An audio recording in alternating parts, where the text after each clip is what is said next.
not trapped at a desk in one singular posture for 12 hours a day. It's time your chair evolved. This is Secret Lab Titan Evo. Ergonomically engineered for you, gamers, hybrid workers, artists, backing your every move.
Something so crude can be graced with a splatter of beauty.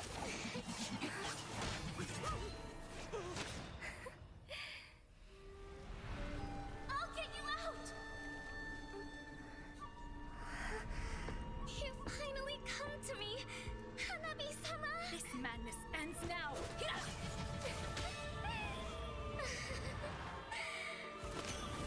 At last, I'm shivering with excitement!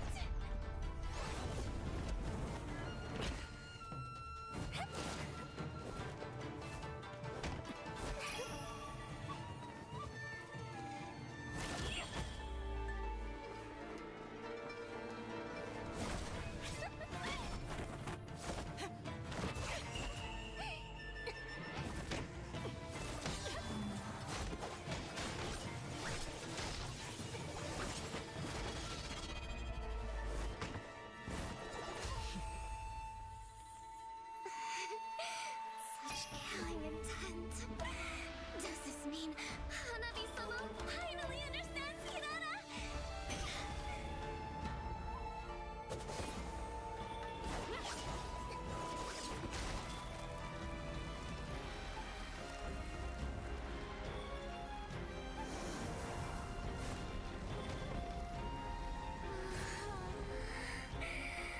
So warm.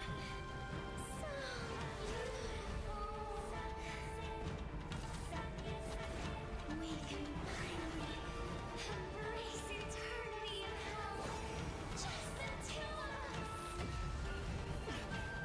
Allow me to release your eternal bloom.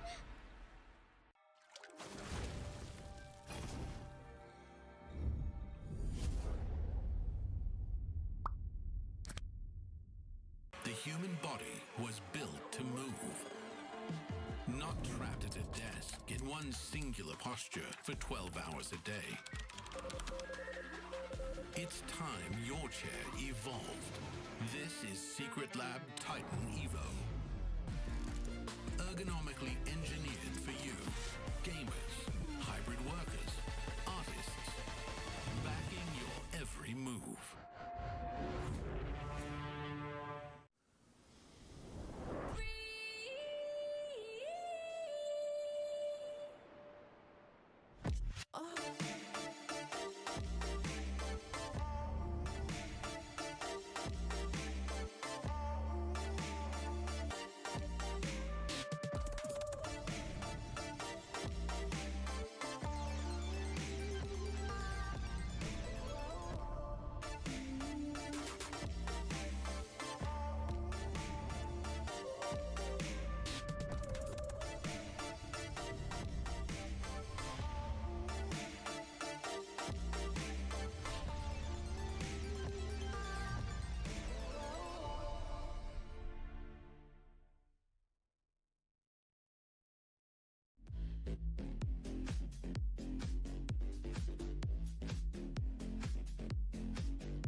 when something so crude can be graced with a splatter of beauty.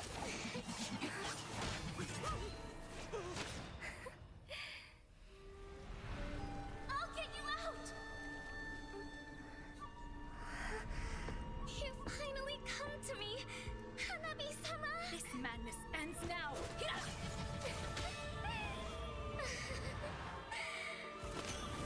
At last, I'm shivering with excitement!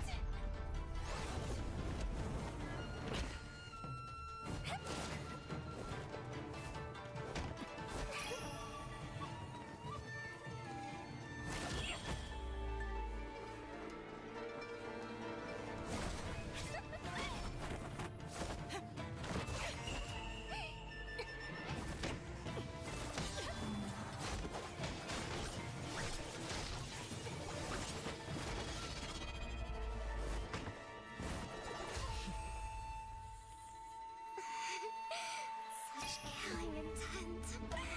Does this mean Hanabi-sama finally understands Hinata?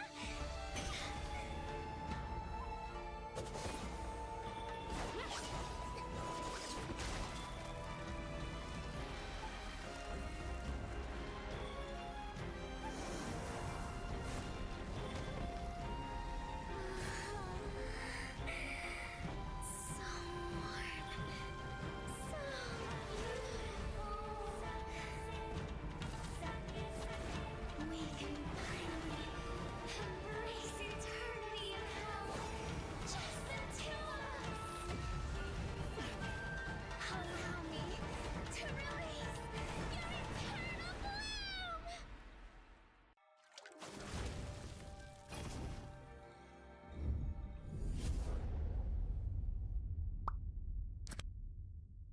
The human body was built to move. Not trapped at a desk in one singular posture for 12 hours a day. It's time your chair evolved. This is Secret Lab Titan Evo. Ergonomically engineered for you, gamers, hybrid workers, artists, backing your every move.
Here we go, ladies and gents, the final two series of the Asian Games, 2026 Asian Games Esports event, MLBB Qualifiers. My name is Jace, this is Churros. We have been your casters so far. Enjoying the games that we're seeing, you know, especially the last few series. And we also get to see some different flavors when it comes to different cultures and, of course, different teams. But now it is time to have Team Philippines going up against our home team in Singapore. It was a long break that we kind of had. But Finally, man. When we went outside, it was queues all for days. Yeah, so all the way down the stairs, all the way down the escalators. We are in the first floor, but there is a basement down at the bottom of this floor. And it was just queues all the way, lining up to see the Philippine squad. And also our Singapore squad. And of course our Singapore squad. And also, shout out to an old friend, Kaleo as well, that been in the scene for quite some time. She was just telling me like, hey, you know, apparently they have been studying the queue even before the previous series. So it shows that there's actually quite a lot of, you know, on-site viewers and on-site demand for esports in Singapore as well. So that's actually a very good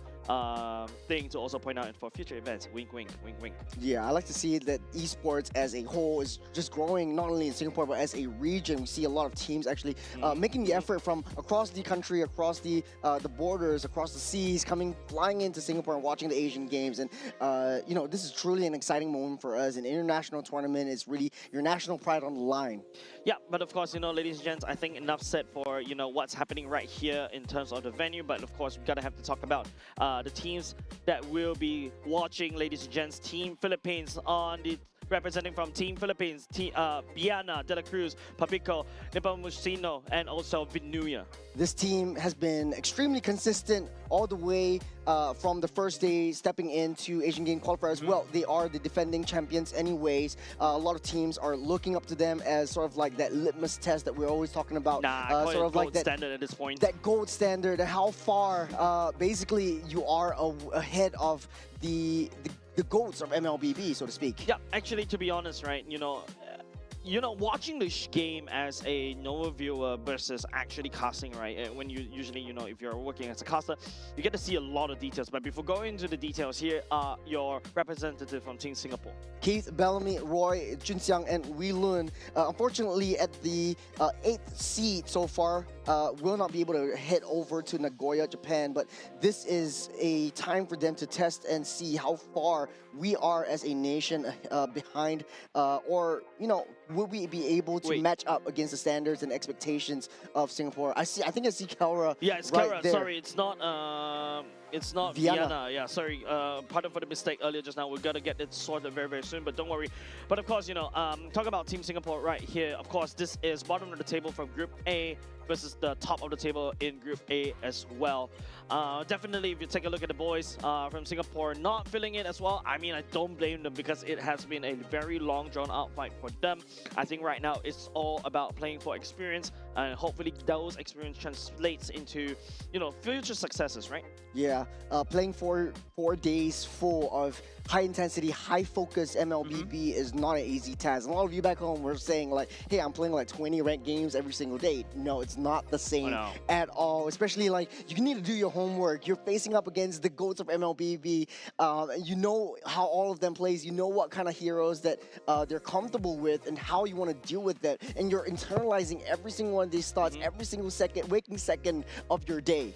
Yeah, it's definitely a experience, I would say, to be, if you really want to start that journey as an esports athlete, you have got to do your homework, right? Especially even for us and also the production as well. There's a lot of things that's going on in the background as well while we prepare for Asian Games 2026. Yeah. Well, for the Philippines though, facing up against Singapore is sort of like that last hurrah that they have. This will be their last game that they will play before, you know, making their way over to Nagoya, Japan, or, you know, as sort of as a warm-up or a teaser towards what we will expect in a bigger main stage. Yep, apart from bigger main stage, we're also looking out for how they will also perform, right, in upcoming MSC. So this, especially when, you know, the patch was just dropped, everybody, I feel like this is an awkward position to really have a tournament, not gonna lie. But hey, it kind of spices things up for all of us to be able to see like what kind of meta that will grow out of this new patch. And of course, you know, because of that, you also start to see some evolutions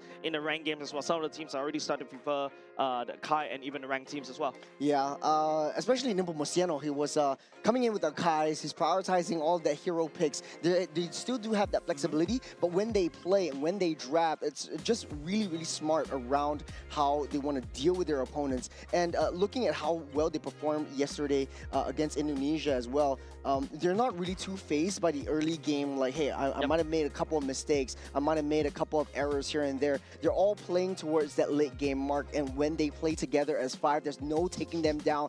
A huge welcome to the gold standard. I think this is the first time that we're seeing him in the main stage, at least for the past 2 days. And Expanding Rivers will be the map of choice. This will be the first game, the first draft. It's Philippines versus Singapore. And also shout out to the whoever's also behind the MPLPH Instagram as well, right? I remember that someone is just like pointing out that made a content that somebody walked past them during this kind of scene as well. But of course, you know, it's all fun and games for Team Philippines right now, because of course they're stable at the first, the second seed. They're already confirmed to go over to Nagoya. That's why, you know, Kara starts to get subbed in. Unfortunately, I don't have his government name for now, so I have to call him Kara until we I end think the his game. actual name is Kara. Is it? Might okay. We'll just wait and see what we have when the draft is getting pulled up. But I kind of feel like Kara is actually his actual government name. Yeah, it's like Royven and Roy, right? It's just Roy, Royvin, Wheelon, Diablo. It's like, you know, tomato, Wheelon. tomato. Hey, I'm not surprised if Diablo decides to put that as his first name into his passport already. Oh, that would be sick, dude. Yeah. That would be extremely sick. I know someone did that as well. He Oh, put the really? You put your IGN moniker? put IGN into his passport. So we'll see right here. It's Balas. Pilas. All So right. Balas will be coming in as the gold standard. The draft's already set. Philippines will be first pick, taking up the Arlot. They already banned out the Phovias, the Jusin, as well as the Kalea. For Singapore, on the other hand, responds with the Marcel, Freya, and the Parquito ban. Singapore really likes the Gato Kacha. I don't know if they will want to pick that up once again. I don't think Gato Kacha really works in this particular matchup unless Roy decides to go for the Gourd. But I feel like looking at Team Philippines, they already have access to the back line, so the Gourd is definitely not safe anymore, right? Especially with Vinuya on this Arlot. Sorry, Sanford. Yeah, especially Vinuya on this Arlot. It's like he is Arlot himself, and he can bob and weave, find the main pickouts all the way in the back line, and then just find a slash to deny the Gourd. So Team Singapore, on the other hand, now the Claude being selected by Keith, and then after that, Belly going back to something that is more comfortable. I would say the Clean coming into play for the side of the Singaporean Rome. So Insurance and the Claw, definitely one of the high priority picks in Red 1. Red 2 on the another pick on the Khalid definitely has a bit more early game presence. Akai is one of the high priority, getting slipped off the bat from Singapore. Philippines will snap pick that one up. Nimble Mosiano picking up the Akai. We've seen so much power coming from him, and not only that, Bruno, the gold standard, picking up his more comfortable pick in the Bruno. Yep, I think also is really smart for the side of Team Philippines, right? Like, Akai is so susceptible to juicing, that's why they really just want to remove that from the picture entirely. I was expecting Akai to be a R2 pick, but that also means that, you know, giving away a very strong roamer in the form of the Khalid as well. By the way, if you want to talk about the Singaporean meta, MPL Singapore, Khalid is like one of the highest picks in terms of the roam. One of the main roams that is literally being sought after for now. Here comes Roy on the Yves. Going into this, what's the play right here? A lot of teams are starting to ban out that Yves. They realize that the Yves has quite a bit of utility that they want to bring to any of these games that you're playing, especially when you have a really fast-moving lineup. Quite a bit of a small counter is the Rapid Boots. A lot of marksmen are buying the Rapid Boots as a soft counter because it mitigates that slow effect coming in from the Crystal as well. What I like to see about in Singapore is that they like to play that zone control that we all know and love, but in the case of Team Philippines, they are playing that sort of I want to trap you in that jungle, I'm going to bait you out, I'm going to be protecting Bruno as far as I can to be able to gun you down one after another. I like how Team Singapore, I think they're also very susceptible because right now, once you show the Yves, you know, everybody will play in that box. The Mathilda bringing somebody over to the side of the flank, and then after that come in for that Yves is definitely something that I think KCP, Eugene doesn't want to deal with at all. Sorry, I had to blink right there. Of course, Matilda man, very wise coming out from Team Singapore, but now Team Philippines bans away the Bucks. Yeah, I bet you the last man who will be targeted at your Junxiang. Sorry, go Junxiang for the Fredrin. It's a muscle memory, but at this point. Yeah, I think forcing Junxiang in an assassin would be, I think, pretty good for Singapore. He's more comfortable with the assassins. In the community right here in sunny Singapore, he's known as one of the better assassin players. That's why he's being drafted into MPL Singapore. But unfortunately, though, he has to adapt and he has to change his pace and the way he wants to play around in Singapore. But this is Team Philippines that we're talking about. You don't want to leave anything to chance. And as far as we know, we really like to play these hard-hitting damage heroes. And like you said, the Fredrin being banned out. I like Team Singapore bans, legit. It feels like they really did their homework as much as they can. Congratulations on the Eugene, by the way. Happy Father's Day too. Okay, for the side of Cho, right, it is also something that De La Cruz has played tremendously, especially when De La Cruz is so active on the map or across the board. So yeah, blending away these two roams will alleviate at the very least. But then this also means that, you know, Team Philippines have access to other roams. I was thinking maybe even to a certain extent the Atlas, right, to slow down Khalid from rotating. The Marcel unfortunately banned as okay. Guinevere decided for the side of Team Singapore onto Junxiang. Yeah, Guinevere is basically the third pick in terms of, or maybe the fourth pick in terms of the jungle. It does have some tank ability. Typically, you get the concentrated energy for a little bit more spell vamp, and then you go full tank. The job here is control the early game. You have a lot of early game damage. Try to engage into any of these team fights. Try to secure the objectives. But you're going up against Nepomuceno. Is the GOAT. He's not going to give you an easy time. He's going to use that heavy spin to get you out of the way. And not only that, De La Cruz setting the tempo with the Atlas and the Gourd pick for Pabico. So much displacement mechanism coming out from the side of Team Philippines, right? Apart from the Fatal Links, you also got a heavy spin. You got to add the R-Lot with the Final Slash as well. This means that, you know, Gourd is going to have a fun time on this particular Gourd. Looking at for the side of Team Singapore, though, I mean, they need to really find a way to access the backline on the Gourd. Usually is that Yu Zhong that will be able to do that. We'll also see how other teams use the Zetian to be able to do so. I think Diablo on the... Sorry. We look on this Yu Zhong is definitely going to be a very good pick. Team Philippines are drafting very, very heavy team fight composition. Arlot could necessarily be sent out to the side lanes to be able to push in the waves and alleviate some pressure, but we really likes the pocket picks coming in. That's the Yu Zhong staying into the meta. I think it's easy access into the Gourd, so once that Mystic Gush comes out, best be sure the Black Dragon is going to land on top of him. Now, actually, this is also a very scary draft coming on both sides, right? Both of these two drafts does have the necessary function. They are able to find and peel for the Eve to keep them in that box, and then after that, just rinse and repeat, right? Whereas Team Philippines, this is also a very active kind of roster. You got the Arlot that could just dive all the way deep. You also got the Akai that could heavy spin to prioritize in terms of these neutral objective advantages. But the Guinevere can also do the same. Spatial migration right into the Violet Requiem. You cannot activate the heavy spin. If you cannot activate the heavy spin, that will be a turtle given over side Team Singapore.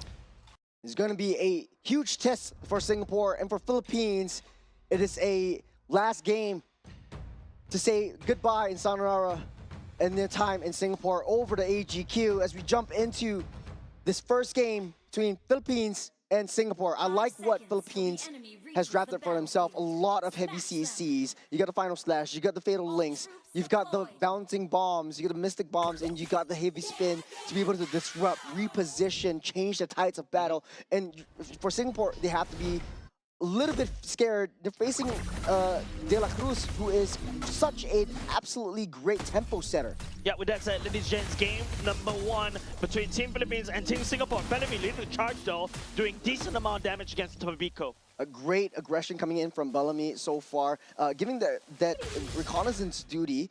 And this is not what you want to see when you're Philippines, especially for Pabico, getting forced all the way back. At the very least, he's able to clear up the first wave to get as much gold as they can before that recall actually happens. Actually, I was expecting, you know, after Bellamy was able to do a decent chunk of damage, flicker right off the back on De La Cruz. Yep, great little bit of a fear factor from Singapore to push them out, and Philippines really understands how far Khalid as well as the Guinevere would go in the early game. In the bottom side, though, I don't think it would be too much of an issue. We typically see the Yuzhong clearing the wave, joining in this team fights, joining in the aggression in the jungle. Bellamy still on reconnaissance duty. They know where De La Cruz is, so Singapore are trying to play around De La Cruz.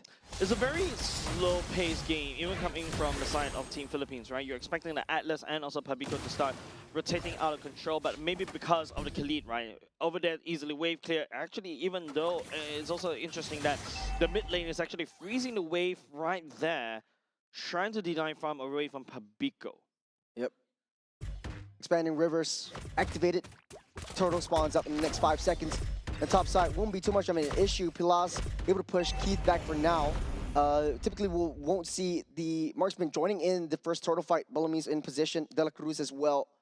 The jungle doesn't want to show themselves. Nepomuceno right there, trying to push Bellamy back, taking a lot of damage, dealing a lot of damage. The utility comes in from Roy. The problem is that if you notice, because of the Romans not really roaming, the Romans are a little bit awkward in terms of the levels. Fnatic into level 3 doesn't really have access to the Rage Sandstorm and also the Fatal Links as well as Nepomuceno actually working on the turtle right now. Junjiang still not able to be found. Bellamy at half health will be able to heal everything back up. Black Dragon form already used up by Wei Lun, going straight to the back line. Petrify and Vox laid down low. Nepomuceno steals away the turtle from the Singapore's nose. The first blood going over to Venuya is still happy and healthy. Singapore doesn't want to push more. The Barrier Recurrent was activated just to protect Roy, but unfortunately, you know, Venuya being Venuya was able to access all the way, picking up first blood. He's going for more. Great cutoff, great dash. Venuya, another kill onto Wei Lun. Yeah, Venuya on this Arlot is just way too insane. I bet you, going into the MSC, you see Arlot permaban because of this dude. And as we take a look at this is the replay right here. Take a look at where Xinjiang is going. He's actually activating the Violet Requirement a little bit awkwardly, giving the turtle over the side of Nepomuceno.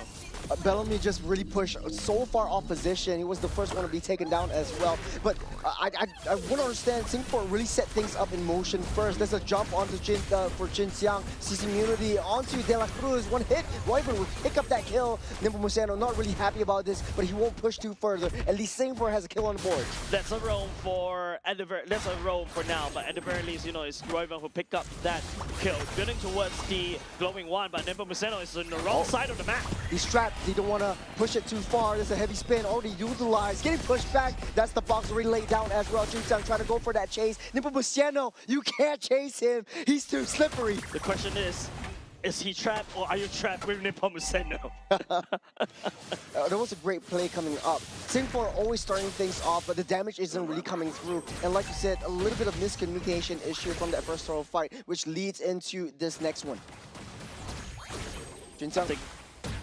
I think it's just, you know, a slow and steady pace, right? I think currently from the side of Team Singapore, there's no reason to really fight. Interesting pathing coming from Keith to basically start farming in the mid lane. That's what I did to you just now during our ranked games. And then Keith is going to go all the way back to farm. He's looking to scale towards the later parts of the game, but Pillars on this Bruno should be able to scale even faster as compared to Keith. Oh, there's a stun for Xinjiang. No spatial migration for just a little bit. Singapore not in the best position. Bellamy giving that side, but he's in a little bit of an awkward spot. De La Cruz susses him out. That's the freeze. That's the little bit of a stuck up. No flicker. Ooh. That's the Raging Sandstorm, but the final splash with the final hit. And Venuya showing us who's boss. Black Dragon form already laid down. Venuya down low. There's a turtle. Taken away by Xinjiang. The Black Dragon form will zone everyone out, but Pilas is in the midst. Is tailing the damage, and Philippines pushes back. Onto Pabico as well, the Blazing Duet, the damage will be able to be found. And also at the same time, Singapore will be able to take away the turtle, but it is still members of the side of Team Singapore taking casualties. Underneath the turret with Venuya, another kill. De La Cruz coming off from the backside. Venuya still happy and healthy. McKeith will be down low. Nepomuceno coming in from the flank. That's the stun, that's the ball, that's the gush, and the laser seal the deal as Philippines dominating the early game. Team Philippines seems like they're loving this dance. They're literally throwing the food from the side of Team Singapore, right? There's a lot of times and opportunity from the side of Team Singapore to be able end up the kill, and because of that, they overextend a little bit too much. And you know, for the side of Team Philippines, right, they take full advantage of that. You take a look, it's 1K gold lead if, as compared to his counterpart on Team Singapore. I also like what Philippines is doing. They know that they're going to secure the kill onto Royven down the mid side earlier on. They left it for Palas to pick it up. And now this Bruno also dished the boots for a little bit more damage right from the get-go. 2 core items, Berserker's Fury and Hospitals. Let's break it down the bottom side. Keith really down low. They never saw Nepomuceno coming. Keith getting stunned up by the ball. That was just unfortunate. Bellamy trying to buy some time, but I think if it's a lost cause, we might as well just leave it.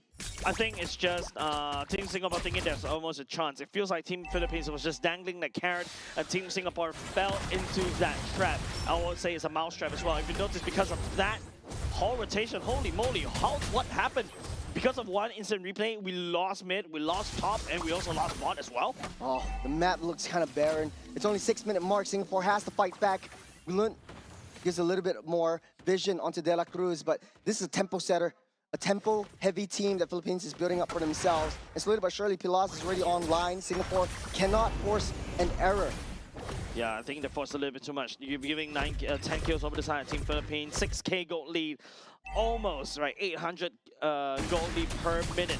And it's only the third turtle right now. I think Team Singapore definitely needs a lot more time to grow. They need a lot of, around like 7 more minutes in order for them to shine. But looking at how Team Philippines has been playing, I don't think they're going to give them a watch at all.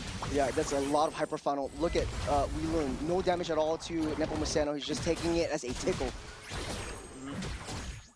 It's just an uphill battle for Team Singapore, right, Keith? Oh, Keith all alone. Able to use the BMI out, but he gets chased down. Purify also used up on all the way on the other side of the map. Wheeler also making the mistakes, stepped a little bit too close. I think the Observer almost couldn't follow Vinuya because this man is just zipping, zapping around, using the flicker and dash almost very quickly. Immediately, Keith got assassinated right there.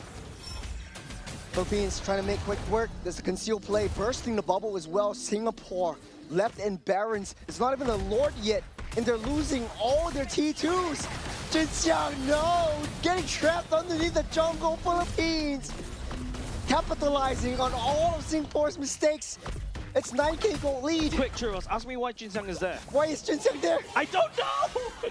I think he's at the very least trying to take the turret down the bottom side. That's the Mystic Gush once again. Key finds himself in the bad position. De La Cruz setting things up. He's got the fatal link. 2 members fold in. Oh man, this is so painful to watch, especially for the side of Team Singapore. As Team Philippines was this record time, 8 minutes mark, and we already finished up the core. The minions are marching out though. Team Singapore desperately trying to hold to defend, but it's just Team Philippines making a speed run right here. They're hungry for dinner. Minions coming in, Jinxiang falls, and Philippines will take game number 1. This is disappointing if you are a Singaporean. Fastest game that we had, biggest lead so far, ended up at 13,000 gold. Is this the fastest game we've ever seen in MLBB history? Total dominance from Philippines, undeniable. We are still much to learn for Team Singapore, and we're visibly very far ahead of where Philippines are playing. I feel like Team Singapore at the start, they do have an idea as well, but over the sudden, you know, how Team Philippines really dance around Team Singapore right there, just literally toying with the food, and then after that, you know, just literally out-micro every single step. You saw how Diablo was trying to chase down onto Vinuya, Wheeler was trying to chase down Vinuya. Vinuya is like just dashing around on the Arlot and also healing everything back up. Even Keeve also tried to land down the damage of the Vinuya, but it's still, Arlot's still proven very slippery, and then after that, everything is crumbled from the first turtle onwards. A lot of desperation coming in from Team Singapore. Vinuya, flashy plays, great final slashes, great repositioning, great understanding of the game, and undisputable. This is really tough to say and really tough to see if you're from the side of Team Singapore, man. 7-1 and 6 on this Arlot. In the early game, though, I think Wheeler was handling Arlot pretty well. But unfortunately, after that first turtle, the tide's turned. It's only 2 minutes, and Singapore just lost their footing. Yeah, it's just really tough. I don't remember a Lord as well. No, was there a Lord? Can't really remember because it was so Lord fast, at all. right? Yeah, it's just so fast, and I don't know what to break down for you. It's just outclassed, I would say. Just outclassed. Team Philippines, this is the Team Liquid stack, the one that we are looking forward in terms in MSC, whether they can actually achieve the golden road. And they're looking like they're looking hungry, right? They're really going around and also just racking up all this experience, even right now in the 2026 Asian Games qualifiers as well. And yeah. And they're not playing around as well. Nah, they're not. Typically, if you're very far ahead, you don't really, you force the kills, you go for the kills, you get a little bit too bloodthirsty. Philippines not making that mistake. They're not jumping in without a second thought. They're all very methodical. De La Cruz setting things up as well. His only death was at the last moment when he was diving underneath that turret. An almost perfect game for Philippines. Yeah, 8 minutes and 58 Sub seconds. 9. Yeah, sub 9. I mean, not gonna lie, I think this is also one of the fastest games I've ever casted as well. There's not a lot of things I would say, I can say as well from the side of, in terms of breaking down. This is just simply outclassed. It's just like, I think there was a bit of a fight around the turtle the turtle pit right there. After that, it's just, yeah, it's just going downhill right there, right? Team Philippines just literally sending a wrecking ball into the roster of Team Singapore, and they cracked open. Wow. It's just difficult for Singapore. At the first turtle, I felt like they did have a good setup. And we're only talking about first turtle because I think that's where the majority of the battle happened. And then Singapore lost their footing, lost 2 members or lost 3 members, and then they were just playing all over the map. They're not really having a second thought into anything in the game anymore. Yeah, I think that's just it. Like, Yep. After that, I think just everything I think went on haywire. I think that, I'm sorry, Charles. I know you asked me to be a color today. I've got nothing for you to, I got nothing to say. Yeah, it's times like this that I'm proud to be a Filipino. You're not! I'm just kidding. You're not! How dare you? How dare you say that? Remember yesterday what you did? Yeah, a little bit of a butchering of the names coming in, but hey, for Philippines, I think this is just one of these games that they're just playing together as friends. It's just a socializing thing. Like in Singapore, we call it a little bit of a games with friends at a kopitiam. Where they're really playing around. Comfortable, very intelligent, clinical, methodical, and I think it's overkill to send Tiara the gold standard in the gold lane as well. I think it's just, Team Philippines, right, man? I mean, this is a stack that has been together ever since the M4 times, back in the good old days when they used to call it Team Echo, right? Like, this is a stack that is just been going around for a while now, and also trying to prove themselves on the world stage. And I think they did in M7, of course, but now, we're looking at MSC, we're looking forward to that one. And with all these meta change, it makes it feel like, this is where Kaltizi, Nepomuceno really truly shines, right? Like, going back into something of his comfort, and he's a very strong and flexible jungler. I think, enough said. And this is something that we've been all waiting for as well. Kelra, Bilas actually coming in with the Team Liquid stack, and quite refreshing to see how Team Liquid would actually do with the Onyx Gold Standard coming into the picture as well. This is the second game. Well, Jace, not much to say. I think there's way too much for Singapore to learn and adapt to for this one. Entirely just way too dominant. Philippines not giving up free kills. There was one sliver in the first 30 seconds of the game where Papico was almost taken out, but hey, they're not fazed by that. Well, I would say the sun is deafening, right? Like, now we're going to go into dangerous grass, and this is also where, Team Philippines can get very, very scary because of the rotations. They can start bushwhacking, and now it's a lot of pressure for Bellamy to really go around opening the map. Maybe there's a time where he may pull off a Cho, because you really need to just go in and go out, check out every single map. But that's also something that, for the side of Team Philippines, De La Cruz can also do so as well. Yeah, there is also a potential turtle strategy, but they're banning out that glue, which is pretty interesting. Okay, so first pick for Singapore. Akai is on the table. Singapore might need to pick that up, or prioritize even the Claude for Keith right here. But there's just way too many heroes. You cannot single out any one of the members of Philippines. Yep. Going to the bans. Phobias, Glue, Freya as well. You got the juicing. That means that, you know, definitely Team Philippines may be looking at an Akai pick as well, unless Team Singapore wants to snatch pick that away. There's also other heroes that you also need to look out for. There's also potential Claude, Paquito, and Arlot. These are your three heroes that, you know, for the side of Team Philippines, especially for the side of Vinuya, can comfortably place. Now we're back to Whelan onto this Paquito, Akai, and also the Arlot Nuff set. It might still be a little bit flex. Paquito could also go into gold lane. We've seen Keith play it before in MPL SG, but against Philippines, man, this is, the Arlot. I felt like Singapore should have banned out the comfort hero of Vinuya, and Nipo Musiano actually looks really happy about this one. Yeah, I mean, like, I feel like right now it's just about playing the best, right? If you want to talk about playing the best, Roy also plays the Valentina, can potentially steal away the final slash and also the heavy spin. But there's also, you know, if you want to play something of signature from the side of Roy, there's always the Kadita to find and blow people up to pieces. However, this particular patch, Kadita is not really favored because you've also got your jungler, tank utility junglers right now, who is kind of immune over the Kadita damage. Gord with the selection coming off the side of Team Singapore, and also the Baxia as well. For Singapore, I don't think this changes too much. Paquito does have a little bit more damage, but facing up against the Arlot, it's going to be suffering a little bit. And Paquito only excels once he reaches his core power spike at level 4. Cho is getting picked up. De La Cruz really loves this hero. We've seen how a lot of the other regions play it as well. Very annoying, very disrespectful. Remember Hisham from Malaysia playing the Cho and playing just mind games for Singapore. So their entire jungle, their entire map is going to be pretty much open for the entirety of this game. Look, I think Cho is definitely something that De La Cruz is very comfortable with, right? A similar playstyle, go in and go out, you give a lot of information. And remember what I said is, as we're going into Dangerous Grass, information is really king.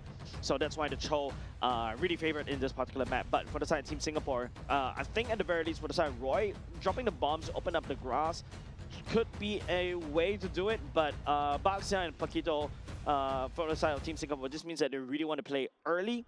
But Team Philippines, they also have the firepower to play early as well. With the Arlot from the side of Vinuya, I think enough said. Every time I see Arlot, I remember Vinuya now at this point of time. And also with the Cho, that could also just go in, dish damage, concussive blast, to wave clear, and then move on. He's just super comfortable with it, and he knows his main target. He's going to take out that Gord with the Mystic Gush. I think there's no way that Roy would have an easy field day on the back line. Lilia getting banned out. We want to give Roy an easier lane, get the early rotation as well. We see the Atlas being banned out from Philippines as well. Taking a look at the entire roster right here, it does look a little bit dire. There's also the Eve that Team Singapore can also ban out for the side, and for the last ban, the Lilia ban. Coming from the Team Singapore, okay, because the Gord is also very static. Carry ban coming out from the side of Team Philippines, a bit of a nod over to Keith as well. I think forcing the Claude might be the best option for Philippines as well. Not too worried about the roam because they understand how Bellamy likes to play around this, and De La Cruz is pretty confident with dealing and mirroring what Bellamy's movements are. So for now, I think winning lane. It's about playing the best, right? Like Team Singapore, so far at the very least I can identify Whelan is back on one of his comfort picks. Yeah, and also potentially maybe want to shake up the whole thing, right? Rotate. The Loi ban is very interesting. I was expecting more on the Yi or ban. Even Valentina, to the respect. I think Valentina for the side of Team Philippines, yes, still works as well because, you know, you've got the Gord to basically take away that ultimate. Claude coming in for the side of Team Philippines, counter picking that away from Keith. Keith can also still go back to the Bruno as well. That's also something that he does play back in the good old days. And of course, we're looking for another pick coming from the side of Team Singapore. Khalid again? Khalid, Harith, could be highly possible for them. Man, how do you want to break down it's not really about the draft at this point for me. It's about how do you want to play it around the map? How do you want to execute your gameplay in a more passive style and not give up pretty much the free kills? Because this draft is pretty much, you know, the main difference of the side of Philippines is they have to choke.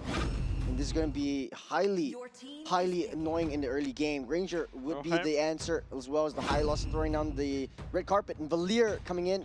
Pabiko looking really happy about that. Of course, if you're Valir, you deal against the high loss, you're just gonna start constantly spamming the fireballs as well. Boxia too, man. Boxia and the Paquito, you set out a steering turn on the wall. High loss at the very least, I can see how it can be used, the glorious pathway to basically slow down the retreat or also the advancement, and then everybody eats a gourd laser. I think that's okay. There's a lot of long range coming out from Team Singapore. To be honest, this draft from the side of Singapore, even for game number 1, is not too shabby either, but I feel like going into the game, the execution is where, you know, it's Team Singapore looking up at, you know, Team Philippines, who's at the top of this group, and definitely needs a lot more support than this.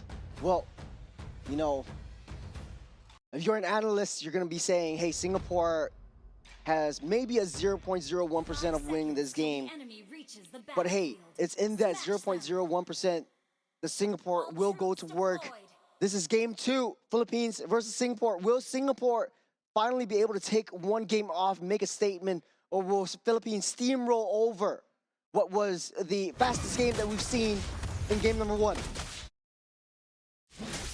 I don't have the answer for that one. I need really have to see first. Whoa. A lot of pressure coming up from Pabiko right off the bat. Bellamy, I think, already activating the revitalize. Pabiko with the flicker.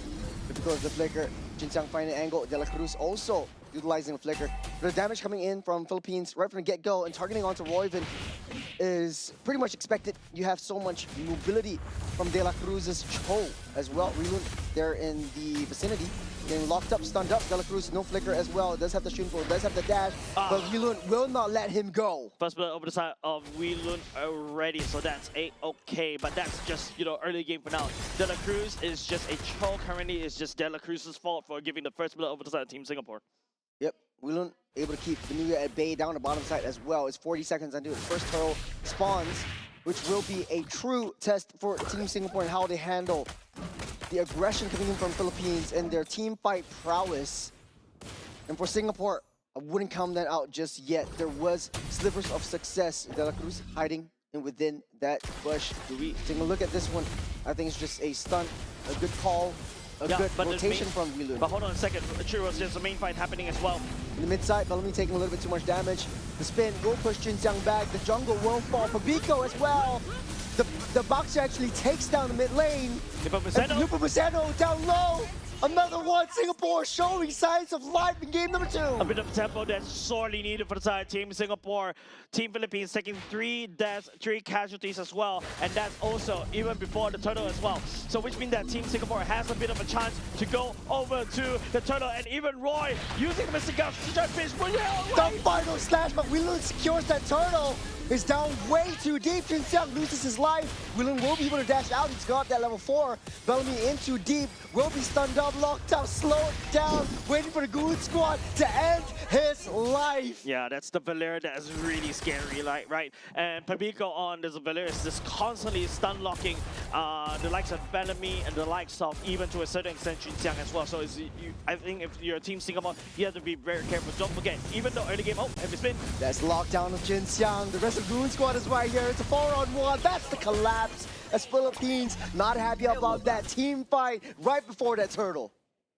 Yeah, it's just a bit of a sign of life that was given over the side Team Singapore, but over the side of Team Philippines, you know, wrestle that control all the way back for once. We don't really have a goal lead that's swinging in the favor of either side for now, but Team Philippines, you know, there is still the claw that's also scaling. Keith on the Grandeur is also should be able to lane bully as well from afar, and I really need to see a lot more coming out from Bellamy, right? Bellamy on this high velocity to lead the charge to basically stun lock, and then after that, providing Royven with the Mystic Gush. Yeah, taking a look at optimizations. Looks like he is going for the Clock of Destiny first. At least a little bit of damage paired up with a sizable defense right in the early game, which is pretty much what they need. Singapore still staying healthy and staying on par with Philippines. A much better start for Singapore. Yeah. Great start for now, but it seems like, Team Philippines was able to stabilize that one. Looking to scale. We haven't seen Vinuya really, trying to find Wilun as well, because Wilun, is a Paquito, does a lot of burst damage. It's something that Vinuya must be a little bit careful. Jinxiang rolling, looking for a target to crash onto, but decides to back off. It doesn't want to commit underneath that turret. That's way too risky. You have a pretty good lead. You want to risk yourself right before this turtle. We're starting things up. De La Cruz knows where Wilun is. Jinxiang hiding himself. Bellamy takes the short side of the map. We're going to punish De La Cruz from coming in too deep, but he's a Cho. He will be able to skirt that out nicely. The red carpet lays down. Jinxiang find an angle. The turtle gets a reset. It's all in the plans. It's Philippines. Toys with them. That's Vinuya with the final slash, pushing them away. Mr. Gush will deal a lot of damage as Vinuya gets sealed down underground by Wilun. But at the very least, that's a Paquito in the early game, right? Albeit the turtle completely forgotten by both of these two teams. But Team Singapore was able to at least get one kill all the way down for the side of Vinuya, trying to hold down the Arlot as Jinxiang picks up the second turtle. It is in that 1.1% that Singapore will fight back. It's in that 1.1% that Singapore still has that fight left. They're not going down without trying their best. This will be one of their last few games as Bellamy, no. He's in the wrong position, getting kicked back. He's slowed down. Bellamy delaying his death. The red carpet lays down, but a little bit too late. De La Cruz left all alone. Will skirt back out. Philippines just leading the charge underneath that turret, underneath the base, but on the back line, Wilun dealing a lot of damage. Mr. Gush comes in a little bit too late. Keep from back line, might be able to hit it. That is Wilun with the charge, with the jab, and with the flick of play. Diablo.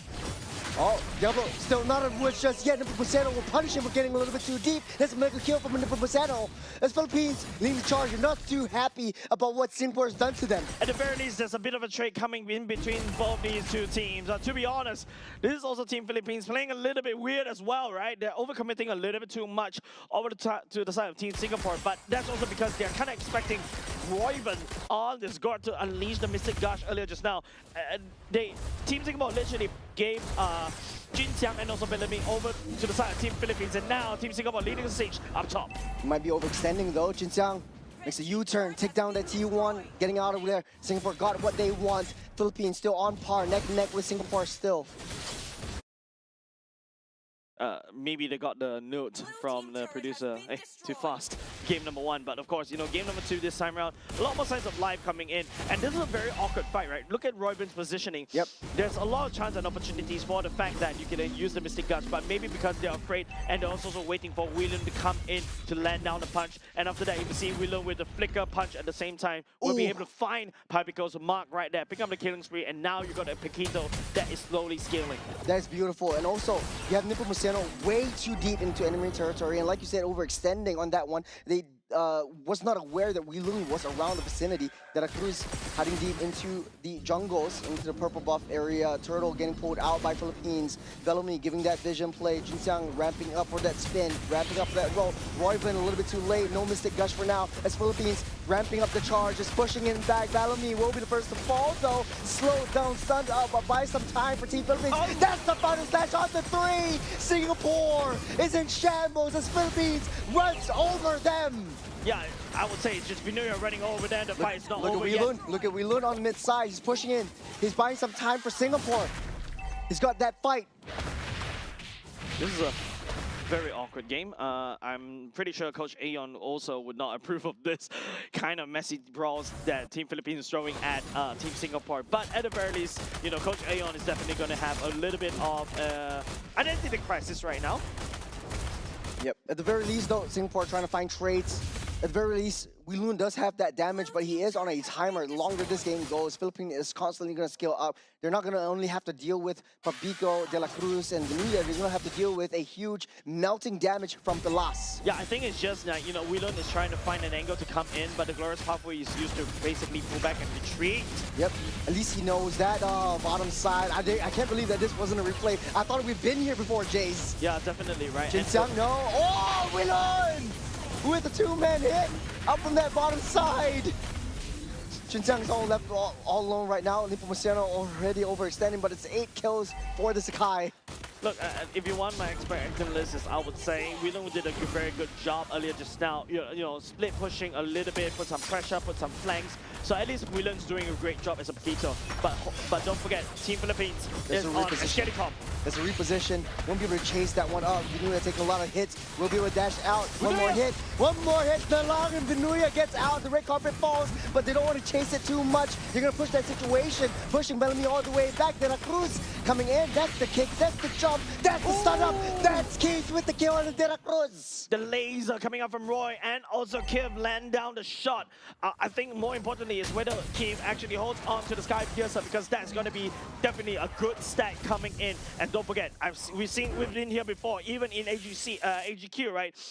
Yeah, thank you very much. Sky Piercer stack is already here, and you know, we've been here before. When the Grandeur starts rolling with Savages, and after that Maniacs, because of the Sky Piercer stack stacking up over and over again, yeah, this Granger may be a very scary Granger. Papico forced to use the flicker, forced to use the ultimate. No major resource already utilized. De La Cruz very deep in. On the back, Vinuya finding an angle for a final slash. He's holding on to that one. Chinseng gets repositioned back all the way. No more boxing for this first Lord take. Singapore extended a little bit too far, Jace. Bellamy over next to fall. They keep slowing him down. Yeah, and that's the power of Pabico and also the rest of the members from the side Team Philippines, right? It's just a constant slow roasting of Team Singapore, one after another, on top of with Pabico and alongside with Pillars, of course, with the corrosive side already. There's nothing. Wait, he didn't even have it. My God. For an extremely close fight where Singapore kind of won it out and equalized the economy line, Philippines economy scaling up. We haven't seen Pilas actually fully committing with the Blazing Duet or any of these big damage moves. He does have the Holy Trinity. Let's take a look at the replay to see what actually went down. Yeah, I think it's just, you know, the overwhelming amount of damage that Pilas and also Vinuya alongside with Nepomuceno. Nepomuceno is CC constantly stun locking onto Bellamy, and then after that it's just, you know, Royman already better flickered. There's no way that the Gord, even though riding on a skateboard, you expect him to actually zoom, but he cannot actually run away. What you can't run away from as well is the Lord marching from that top.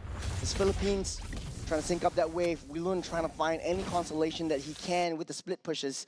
I think that is the strategy that he wants to go for. As Nepomuceno keeping the bottom side busy. Lord being chauffeured upon by 4 members of Philippines on that top side. The crash will land. That's the final slash on the 2. A little bit too close for comfort right there. So Rick up and gets laid down. But that's a lot of damage from Keith on the backside. Nepomuceno pushing everyone back out. That's counter re-engage. Great engage coming up for the side. Nepomuceno will be able to find the back line and then start pushing into... Oh no, another one. The final slash on Wheelan. He gets caught out. Keith still staying happy, still staying fine. That's an 11-minute game. They still have the minions on the mid side. Being cleared out by the side. Keith flickers forward. Okay, that's going to be a Sky Piercer. Pilas going in. Pilas going in. He will seal the deal. That's the gold lane versus the gold standard. Philippines are pushing it in. Bellamy comes out, but there's nothing much that the Highlands can do. He's still got Royven though. Keith is still needed. It's 25 seconds. The final slash once again, Jace. Man, Vinuya is finding all this final slash. It feels like, you know... Missed the gush. Already laid down, Bellamy. Taking a lot of hits. There's Pilas, no minions, no problem. They still got another fat wave coming in. There's 3 members out for Singapore and Philippines showing their discipline, getting the heck out of there. Well, Nepomuceno was actually rubbing his nose just now as he's playing. You can see, hey, I just need one hand. But jokes aside, right, it's just Team Singapore right now has 2 open bays that they need to defend from. And I feel like there's 2 or 3 times that Vinuya was able to find amazing final slash. This is Exhibit B. This is the second one already, right? Right? Yeah, because don't forget, final slash, the cooldown is so short, and that's why Vinuya was able to spam all across the board. And now with Keith right there, I think he definitely has to try to do something, right? Overcommitting over to that one. Pillars also flickering, also finding that kill as well. So yeah, being able to deny Keith from building up the Sky Piercer stack is something that Team Philippines is looking to do. I think for Singapore, they're giving way too many free kills over the Philippines. And for Singapore though, Nepomuceno almost getting caught out. That's the jump by the Boxia. Philippines slowly pushing it in. They're 10K gold lead ahead. Singapore will not be able to contest for this. Lord will go over the hands of Philippines unless, you know, a miracle happens. But it's way too fast. Yep, that's the blitz. Philippines will pick that one up. Yep, blitz it up very quickly. I would say it's a little bit difficult because definitely Team Philippines has already scaled, and now, okay, maybe this is a way they can do it. A stun onto Nepomuceno, able to push Bellamy back. That's a counter re-engage. Philippines is so fast and so far ahead. There's the push back on the Whip of the Dragon. Bellamy gets caught out. He will be the sacrificial lamb once again. As Singapore on the defense, they cannot step foot out of this base. Yeah, the basic guns is already used as well. Bellamy, the sacrificial lamb, given over side Team Philippines already, and now there's a lot of marching in. Wheeler trying to make a play right here, trying to look for a pickup. Bottom side, but De La Cruz not too worried about this. He still has the immortality. Fabico taking a lot of shots from Keith. At the very least, Keith has that damage, but not a lot of defense. Bellamy's still out and about, still out of commission. That's the final stat once again for Nagoya. Not expecting that at all. The burn will take Keith out. No damage for Singapore. 3 members down. Philippines will take the charge over the throne and take down game number 2 without just taking out the rest of Singapore with them. Yeah, GG, well played over the side of Team Philippines and of course Team Singapore, right? Team Philippines, of course, first seed going up against the 8th seed, and you can start to see the gap between these two teams are huge. But of course, you know, GG, well played, I would say. There are several times, especially at the start of the game, the early game, there are several signs of life, to be honest, coming up from Team Singapore, right? However, Team Philippines, it's just a very different team as compared as you see from a lot of these teams. In fact, I would say that I can identify one very clear difference between this team versus the other team. If you want to talk about Team Indonesia, you want to talk about Team Cambodia as well, Team Philippines always find trades. They are okay to play from behind, and then after that, they know when the power spike, and there's the strike, right? And they force you into a fight where you don't want to be in, and that's why Sanford on this R-Lot comes into play. And not only just even if he doesn't pick the R-Lot, there's also the Paquito that he can also use to literally roam around the map, create openings, and then start flanking and start finding picks, and then just, you know, just go away. Even if he gets a kill, that's great. Even if he doesn't, hey, I scare you, I push the main damage dealer, and then we shall see whether Team Philippines will strike as well. And for Team Philippines, at the helm of the plane is basically Carl Tizzi or Nepomuceno. With this Akai, he knows how far to engage. He's building damage as well, taking a look at the items. He's got a crown, an invisible crown. Is that an ode to Venus? Endless battle build. Endless battle, yes. Malefic gun and Malefic roar as That's well. a pseudo damage Akai. I mean, technically speaking, yes, he can benefit from all his abilities, bonus attack. I don't think this is the kind of build that you want to try in your own games, ladies and gents. But of course, KDA is 1318, and Akai that's also doing a lot of damage for some weird reason. A GPM 894. Brother is not a tank utility jungle. Brother is an assassin panda. Yeah, it's also very hard to take him down, right? He's just builds one Anticuras, and at the end of the day, Keith doesn't really do too much. He's not that scary anymore. I like his pose though. Yeah. It reminds me of Oh My Venus. No, I think maybe it's picking up an invisible crown, or maybe perhaps is the horns of the goat. He is the okay. 91% I like kill that. Yep, 91% kill participation as well. But ladies and gents at home, please don't try this at home. This is not the build for you if you want to go for a tank roam Akai. Sorry, tank Akai jungle. You're not Nepomuceno. Nepomuceno. It's just Nepomuceno doing Nepomuceno things. You don't doubt him.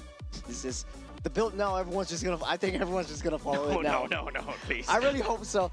But at the end of the day, thank you to Singapore not only for this game. They had their hearts out in this game. It's not an easy fight for Philippines, at least in the early game. But Wheeloon just trying his best, doing whatever he can. But at the end of the day, Singapore, 8th seed, still unable to make their way to Nagoya, Japan for the main stage. But hey, thank you for hosting the AGQ. Yeah, at the very least, you know, hopefully, you know, they're also going to take this as a learning opportunity for them to really go back into the drawing board for future events as well. But of course, you know, congratulations over to Team Philippines for taking this victory. At the very least, it is not an 8-minute, 58 seconds game. Yeah. But still, though, I think it's just extremely difficult for Team Singapore. I think that in the early game there was some moments of brilliance. I keep saying that, and we keep saying early game, but like for Singapore, they did find chinks in the armor for Philippines.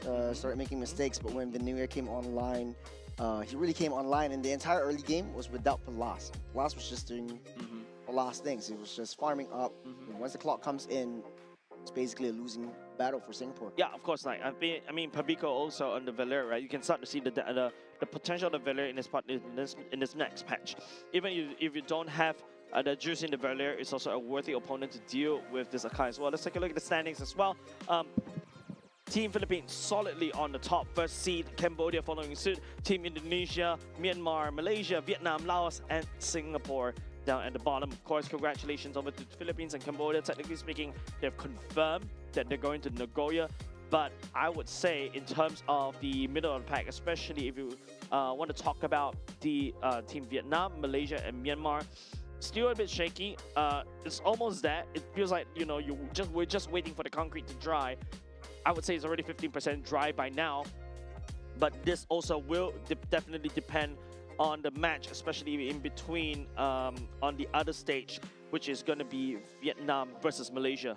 Yeah. But that being said, though, I think next match in the up on stream will be in Indonesia versus Cambodia. This is going to be a huge test for Indonesia as well, and will be potentially it will be their last game. Yep. And Cambodia actually took down Philippines. Malaysia unable to take down Cambodia. Will Indonesia be the weakness that Cambodia has is yet to be seen in the next game. Yeah, and it feels like Team Cambodia is literally going around collecting the trophies of all the NBL regions, heads right? of gods. Yeah, literally, like 2-1 Team Philippines, 2-0 Malaysia as well. I mean, Indonesia, you're going for them next. Yep.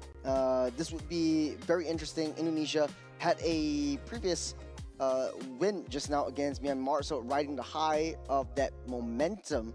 But going into Cambodia, it won't be an easy feat. Cambodia has shown so much prowess in terms of their drafting capabilities, the adjustments that they had on the fly and within the games that a lot of big teams, the Philippines and Malaysia, can't handle. So this will be a great culmination. Will we see a new king arise in Southeast Asia? Yeah, I think upcoming match, I'm really excited about this because I feel Team Cambodia and also Team Indonesia share somewhat of a similar vibes, and they are, of course, definitely looking to clash over and over again, so it's going to be really exciting, Churros. Hopefully, but the clash, hopefully Indonesia doesn't throw their bodies like we seen yesterday. Yeah, with that said, ladies and gents, don't go away because coming up next, Team Indonesia going up against Cambodia on the main stage. We're going to go on a short break. Don't go away. More exciting shows and also matches coming right up. Hey, before we go, I do have a little bit of a question to ask you. Hey, oh, hold on. Oh, we're not breaking yet? We're not breaking yet. Okay, ask away then. What's for dinner? What's for dinner? I don't know. I actually don't know. I gotta take a look. Nah, yeah, this is just a road to buy time. And we're going to be heading for a break really soon. We'll see you after this break. Ciao.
good can be graced with a splatter of beauty.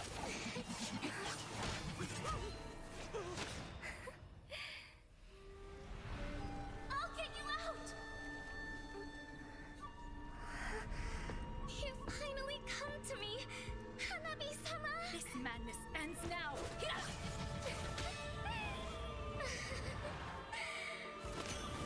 At last, I'm shivering with excitement!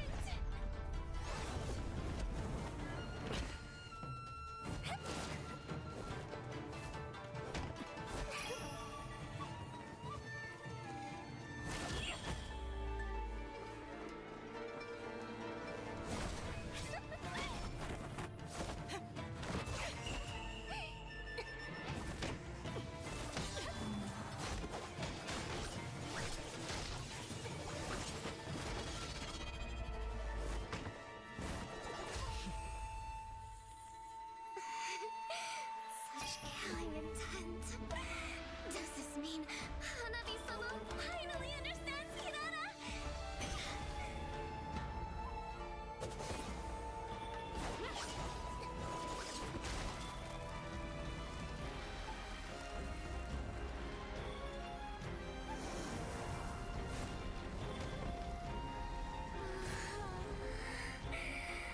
So warm.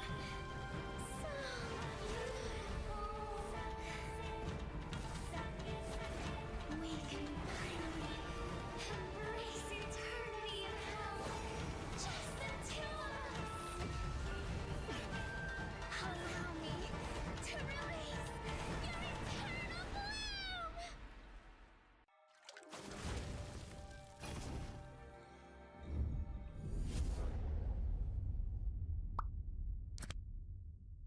The human body was built to move. Not trapped at a desk in one singular posture for 12 hours a day. It's time your chair evolved. This is Secret Lab Titan Evo. Ergonomically engineered for you, gamers, hybrid workers, artists, backing your every move.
Something so crude can be graced with a splatter of beauty.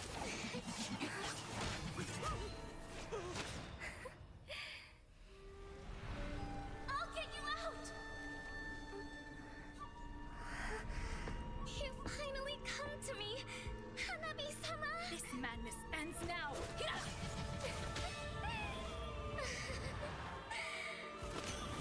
At last, I'm shivering with excitement!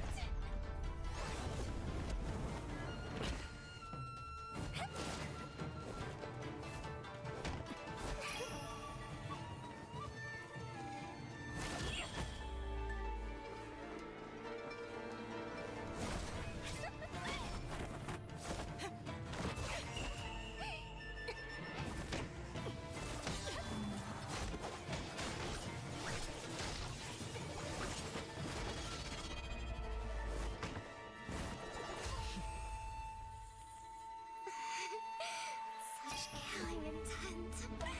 Does this mean Hanabi-sama finally understands Kirara?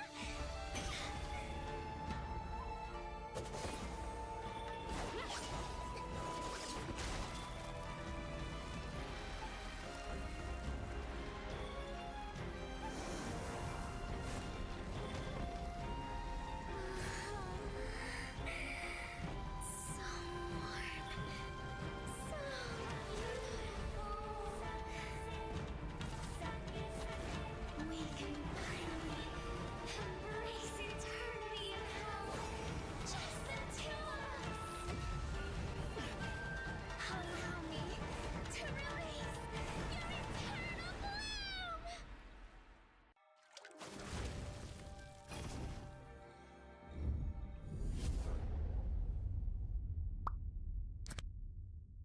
The human body was built to move. Not trapped at a desk in one singular posture for 12 hours a day. It's time your chair evolved. This is Secret Lab Titan Evo. Ergonomically engineered for you, gamers, hybrid workers, artists, backing your every move.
Something so crude can be graced with a splatter of beauty.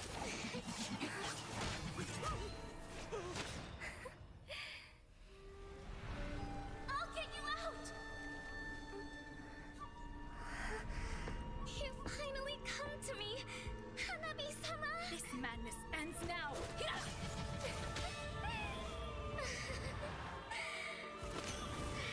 last, I'm shivering with excitement!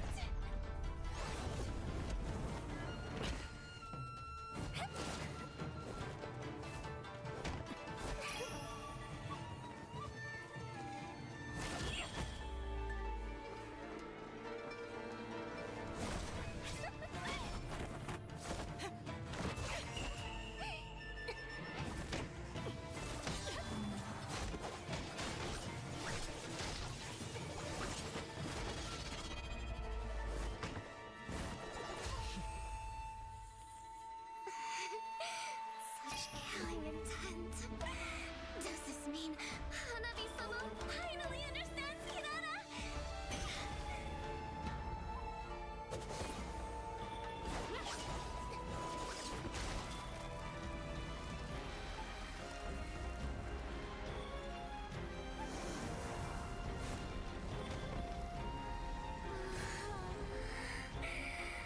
So warm.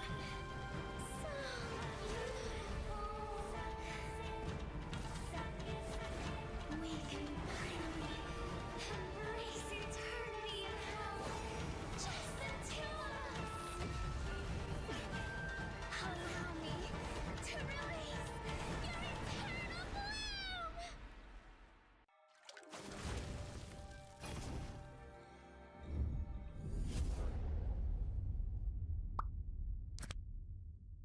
The human body was built to move. Not trapped at a desk in one singular posture for 12 hours a day. It's time your chair evolved. This is Secret Lab Titan Evo.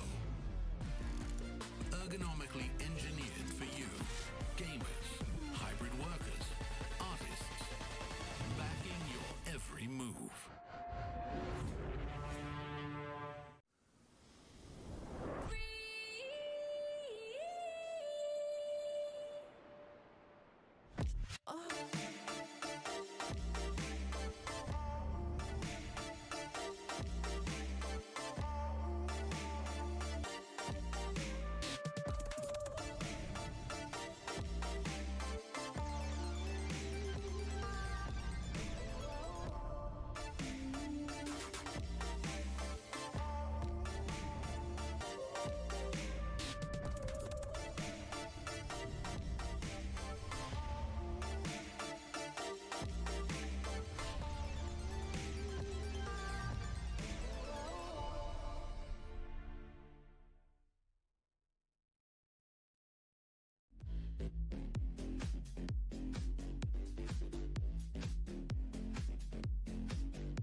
Something so crude can be graced with a splatter of beauty.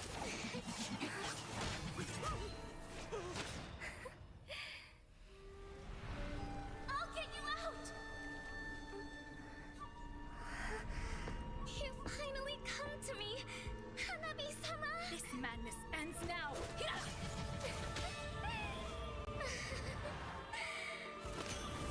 At last, I'm shivering with excitement!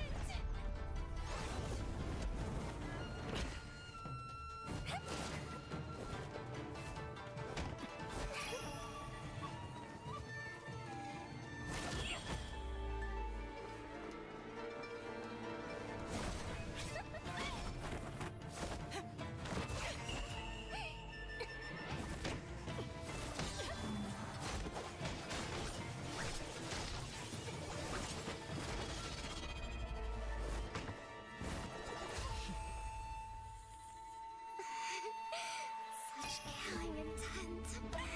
Does this mean Hanabi-sama finally understands Kirara?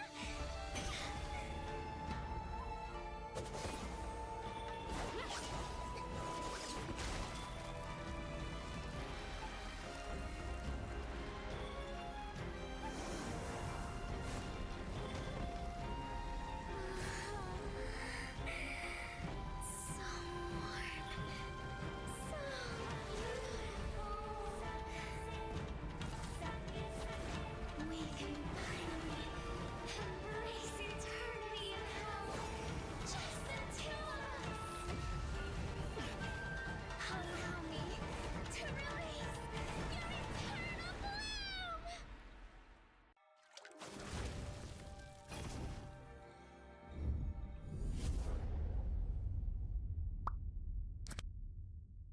The human body was built to move. Not trapped at a desk in one singular posture for 12 hours a day. It's time your chair evolved. This is Secret Lab Titan Evo. Ergonomically engineered for you, gamers, hybrid workers, artists, backing your every move.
moment. In crimson splendor! Even something so crude can be graced with a splatter of beauty.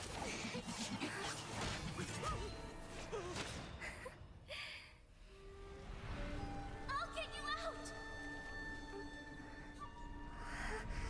You finally come to me, Hanabi-sama! This madness ends now. At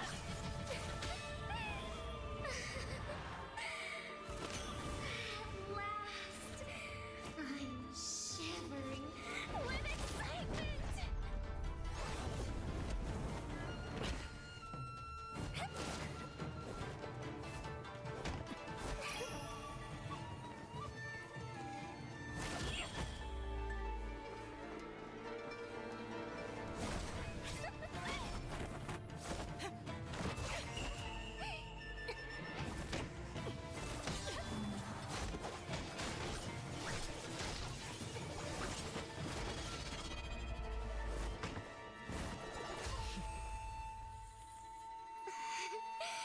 Such killing intent. Does this mean Hanabi-sama finally understands Kirara?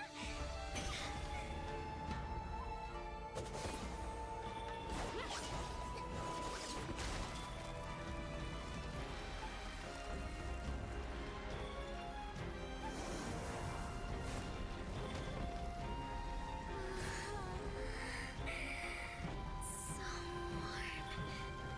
So beautiful. We can finally embrace eternity in hell. Just the two of us. Allow me to release your eternal bloom.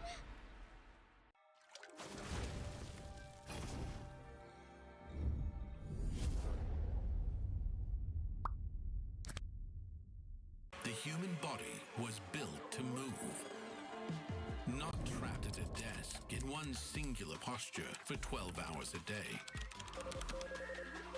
It's time your chair evolved. This is Secret Lab Titan Evo. Ergonomically engineered for you, gamers, hybrid workers, artists, backing your every move.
most brilliant moment. In crimson splendor! Even something so crude can be graced with a splatter of beauty.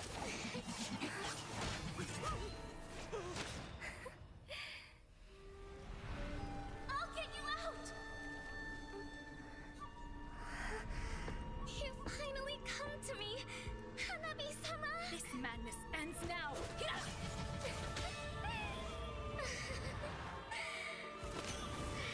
last, I'm shivering with excitement!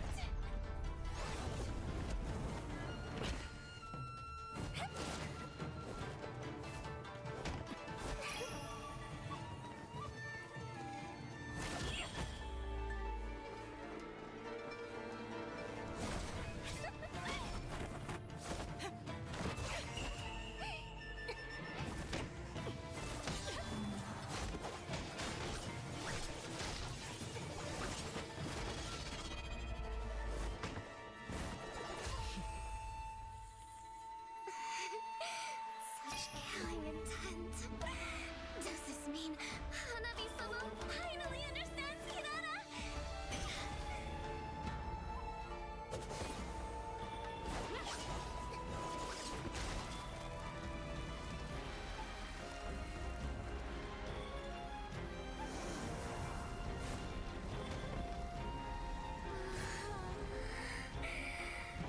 So warm. So beautiful. We can finally embrace eternity in hell. Just the two of us. Allow me to release your eternal bloom.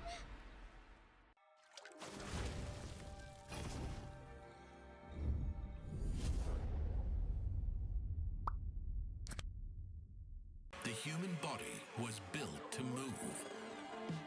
Not trapped at a desk in one singular posture for 12 hours a day. It's time your chair evolved. This is Secret Lab Titan Evo.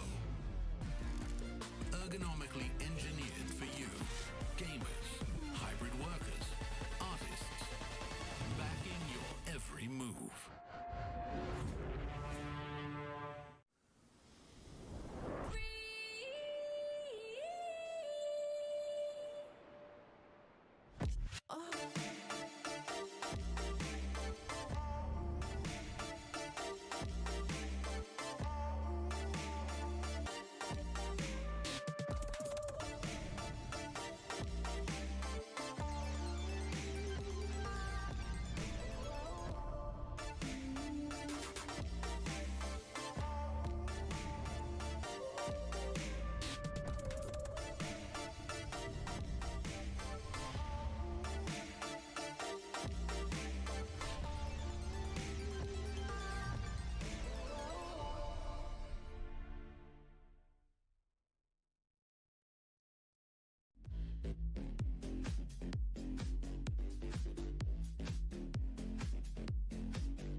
and we are back after a long break. Thank you very much to the previous series, of course, but we shall be moving on to the 2026 Asian Games Esports event for the MLBB qualifiers. This is Jace, this is Charles. This is the last series that we'll be watching for today. It's been a journey, Churros, and I'm really glad I'm spending time with you. I am also very glad I'm spending into time the with sarcasm you. in my mouth. But we have come full circle, Jace. Yes, we did. This has been an incredibly long series, especially for Group A. So many teams to battle it out, 8 teams in total. And hey, Cambodia has still not had a loss just yet. We're going to be watching Cambodia versus Indonesia, and this is going to be the last game that we'll be casting right here. Yeah, I think this is also, even if you take a look, just now I was actually going over to the sub stage as well because there was such a long break time, right? I was able to catch some parts of the Vietnam versus Team Malaysia game as well. Unfortunately, it is Team Vietnam that got 2-1. Of course, you know, I have my bias, bias caster, of course. All casters are biased, by the way, because that's how we care about the game. All people are biased. All people are biased. Don't shoot us in the foot, Jace. Yeah, okay. I just had to say it. I just had to put it online right there. But of course, you know, Vietnamese, the Vietnam team won against Malaysia 2-1, so that kind of shakes up the standings just a little bit. And man, if I have the standings for you up right now, I'll show it to you. But I think right now, let's focus mainly on the task at hand, Churros. This is Indonesia. We know them, we love them. We've seen them earlier on in game number 4 that we've seen today. Dingarai, Alexander, Dalvin, Afan, and Shauki. In the previous match, they took a 2-0 win over Myanmar. Quite a bit of a shaky start, especially game number 1. Yep. Game number 2 really came back strong, held a dominant performance, consistent all throughout the game. Yeah, I think that's the kind of performance that you expect coming from Alter Ego, Team Indonesia, going into representing their home region as well, right? And also, there's a lot of things that I feel like for the side of Team Indonesia could also potentially fix, right? There's certain cases where, you know, Alexander was a little bit sus right there, and also sometimes, you know, Talvin actually took the Mathilda guiding win that's supposed to save onto Afan. But with that said, let's take a look on the side of Team Cambodia, represented by Favin, T. Udom, Sovan Chanmakara, and Nem Chandavan, and He Meng Hong. I think you're just butchering their names right now. We all do. But hey, we might not be able to say their names, but we know what they do. They let their actions speak louder than words. That's right. They have been destroying the Titans, taking down Philippines, taking down Malaysia, top of the seeds in terms of the MPL rankings as well. Now their final test will be Indonesia. And if anyone would be able to take them down, it would be Indonesia. We'll see when we jump into the draft. But so far, no losses just yet. Haven't dropped a game in the qualifiers. Haven't dropped a series in the qualifier. Did drop 2 games throughout the qualifiers, namely towards Team Philippines and also Team Myanmar as well. But in the end of the day, Team Cambodia still emerged top, winning that series in the 2-1 fashion. So technically speaking, almost near flawless game. But of course, when you look for the POV of their series wins, yeah, they look flawless as of now. Yeah, they kind of operate a little bit like Team Philippines. It reminds me of like in the early game, they might be shaky from the start. They're taking the kills, they're dropping their bodies, but they don't let that falter in their minds, and they're just always pushing back. In the last, in the mid to late stage of the game, they're always playing that death ball that we kind of know and love. So Indonesia does have a little bit more information. They played every single game already. This will be the last game. Indonesia definitely needs to get their homework out. I think Team Indonesia, in terms of homework, it's not only just about the enemy teams as well. I think there's a lot of things that they also have to suss out on themselves. Especially a team like Team Cambodia, it seems like, you know, whenever you handshake these team fights, it seems like they are really that 5-headed Hydra, and the only way to really try to dismantle against this Hydra is really just by sheer macro, right? Like, you really need to pull them apart in team fights, get them into messy situations, and then after that, deal with them one after another. Looking at Team Indonesia, it seems like they do have that sort of capability as well, but I think sometimes it's just also a bit of confusing pathings that comes out from Team Indonesia once in a while. Yeah, and you said it before, right? M7, second seed, they have really a lot of expectations riding on their shoulders. The kind of way that they operate, as we can see from the game against Malaysia, is pretty similar to how Malaysia likes to play, splitting up these team fights, drawing them away from the main objectives. And we'll see in expanding rivers, which is something that Indonesia kind of knows and love. Very aggressive from the start, but Cambodia is passive when they need to be, aggressive and controlled when the time calls for it. I think what you can tell from the side of Team Indonesia, of course, they really live in the chaos, right? They're able to make plays and also make catches, especially from the side of Dingarai, and also to a certain extent Alexander as well, during the chaos. But when you talk about Team Cambodia, though, I feel like you get a sense of calm chaos coming out from them, especially when it comes to these team fights. Look at the pick bands coming out right here, especially game number 1. Team Cambodia bans with the Fanny, the Phobias, the Juicin. Team Indonesia bans with the Akai and the Freya. I think Team Cambodia just don't want to deal with the Juicin because they are potentially going in for something like a Fredrin right off the bat, especially in the first phase. But Team Indonesia, though, bans away the Akai. They know that this Panda is so busted right now, especially in these neutral objective takedown. In the hands of Cambodia as well. If they play a death ball strategy, the Panda can essentially just push you away, pin you to the wall. It turns a huge little skirmish fight that they want to make into a pick-off favoring the side of Cambodia. And it's quite interesting about the Fanny. One, it's respect over to Afan, plays lean, mean Fanny. Number 2, the Fanny is thwarting the strategy. They like to play full team fight and 5 men sticking together. We've seen that just now. Kyofavin was just blocked together by 5 big brothers, and they pulled out the Barats as well. So they do have some level of intelligence and high intelligence to this gameplay. Yeah, that's why I said controlled chaos, right? Whereas for the side of Team Indonesia, they thrive in the chaos.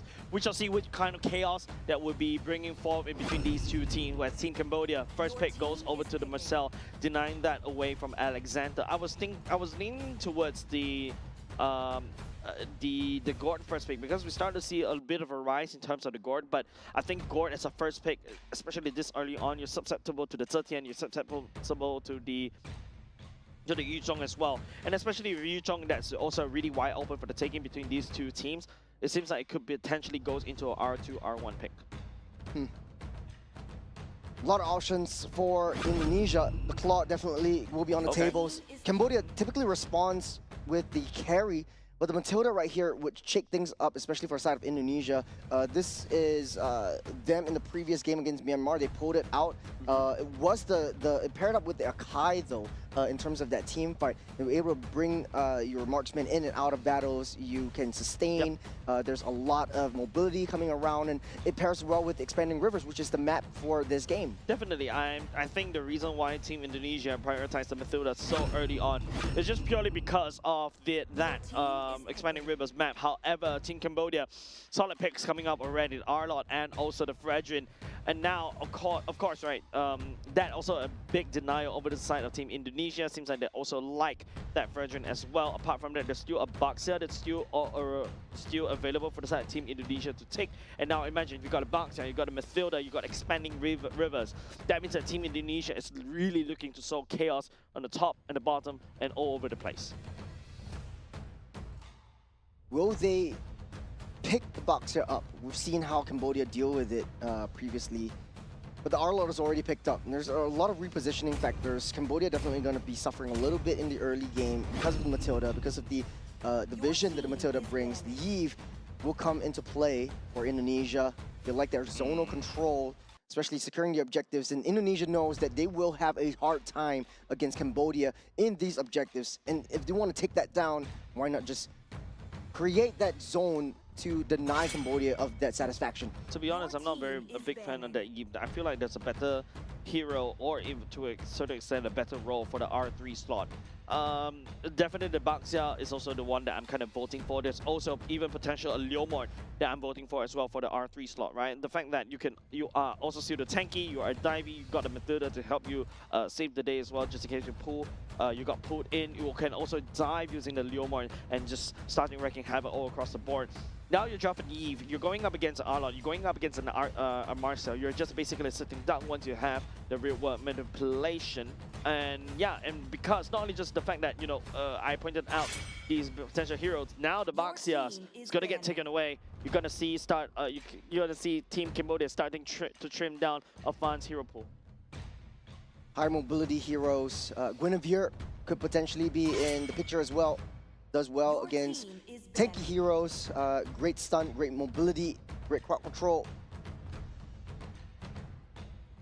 Guinevere, yep, definitely can go into the bans right here. It also forces, you know, Team Indonesia to go for Leomord. I think either way, it's either the Guinevere or the Leomord, right? I think Team Indonesia definitely set up the bans and also picks in this way so that at least they've got some form of reaction.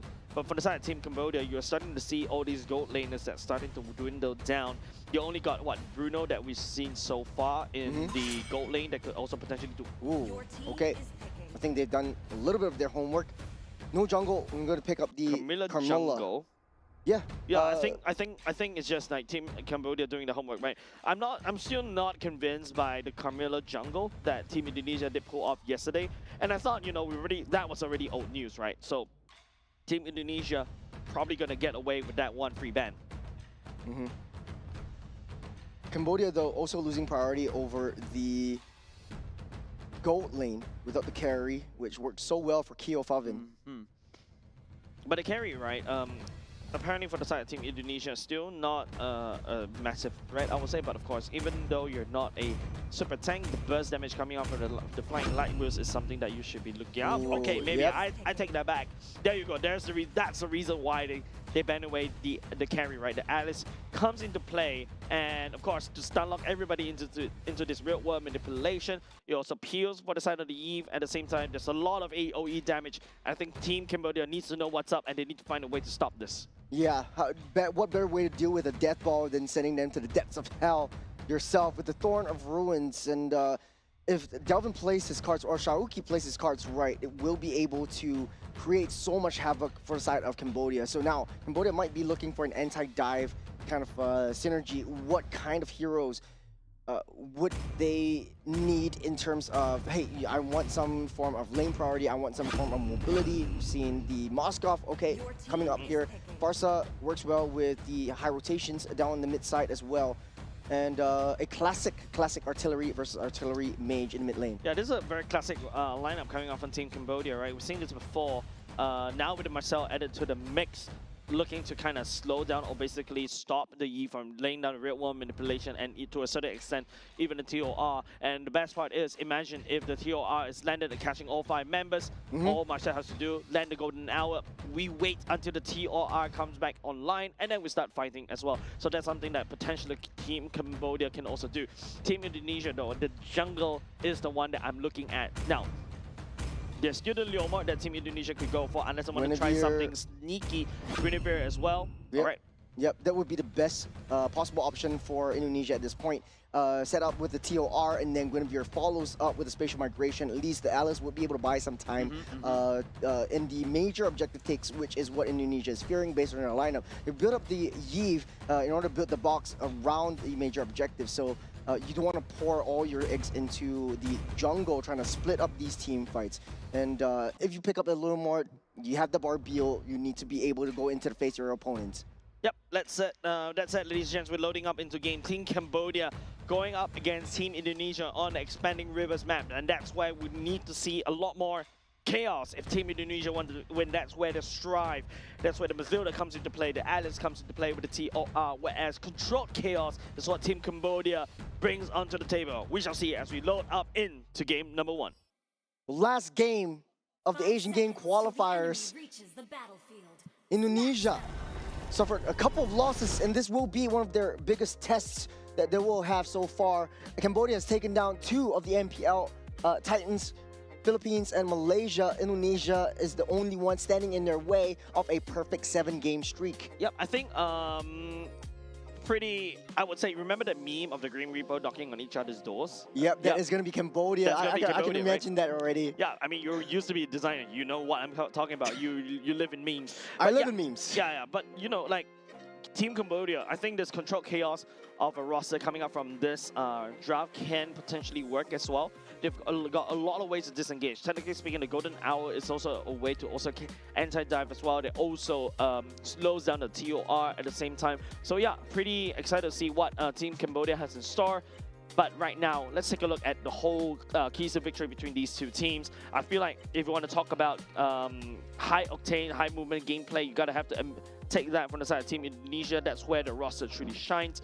But don't expect a lot of kill potential for the side of Team Indonesia right off the bat, right?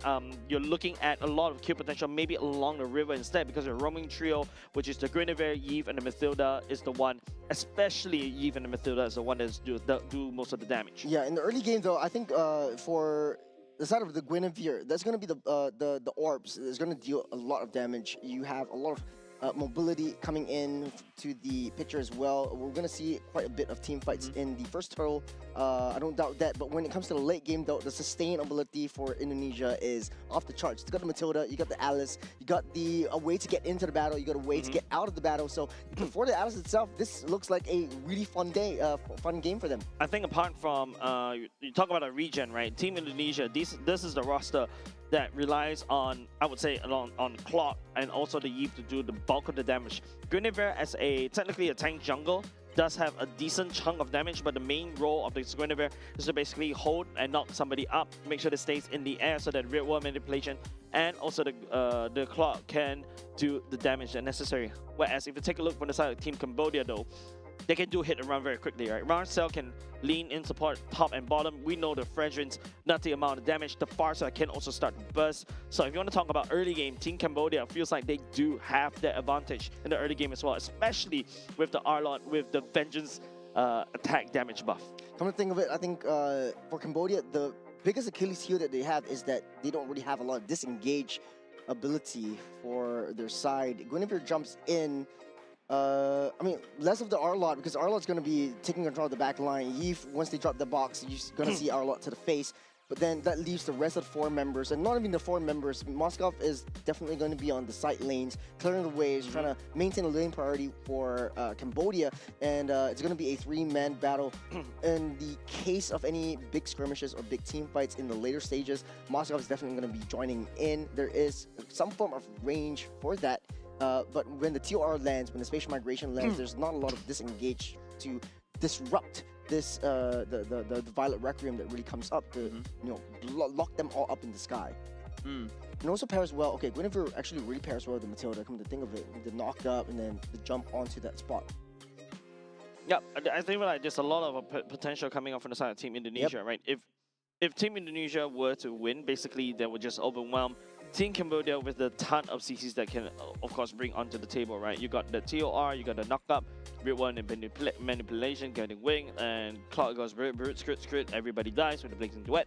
Whereas on the side of Team Cambodia, I feel like this is a roster that's a lot more, can be mobile as well because of the wings by wings and also the Marcel, right?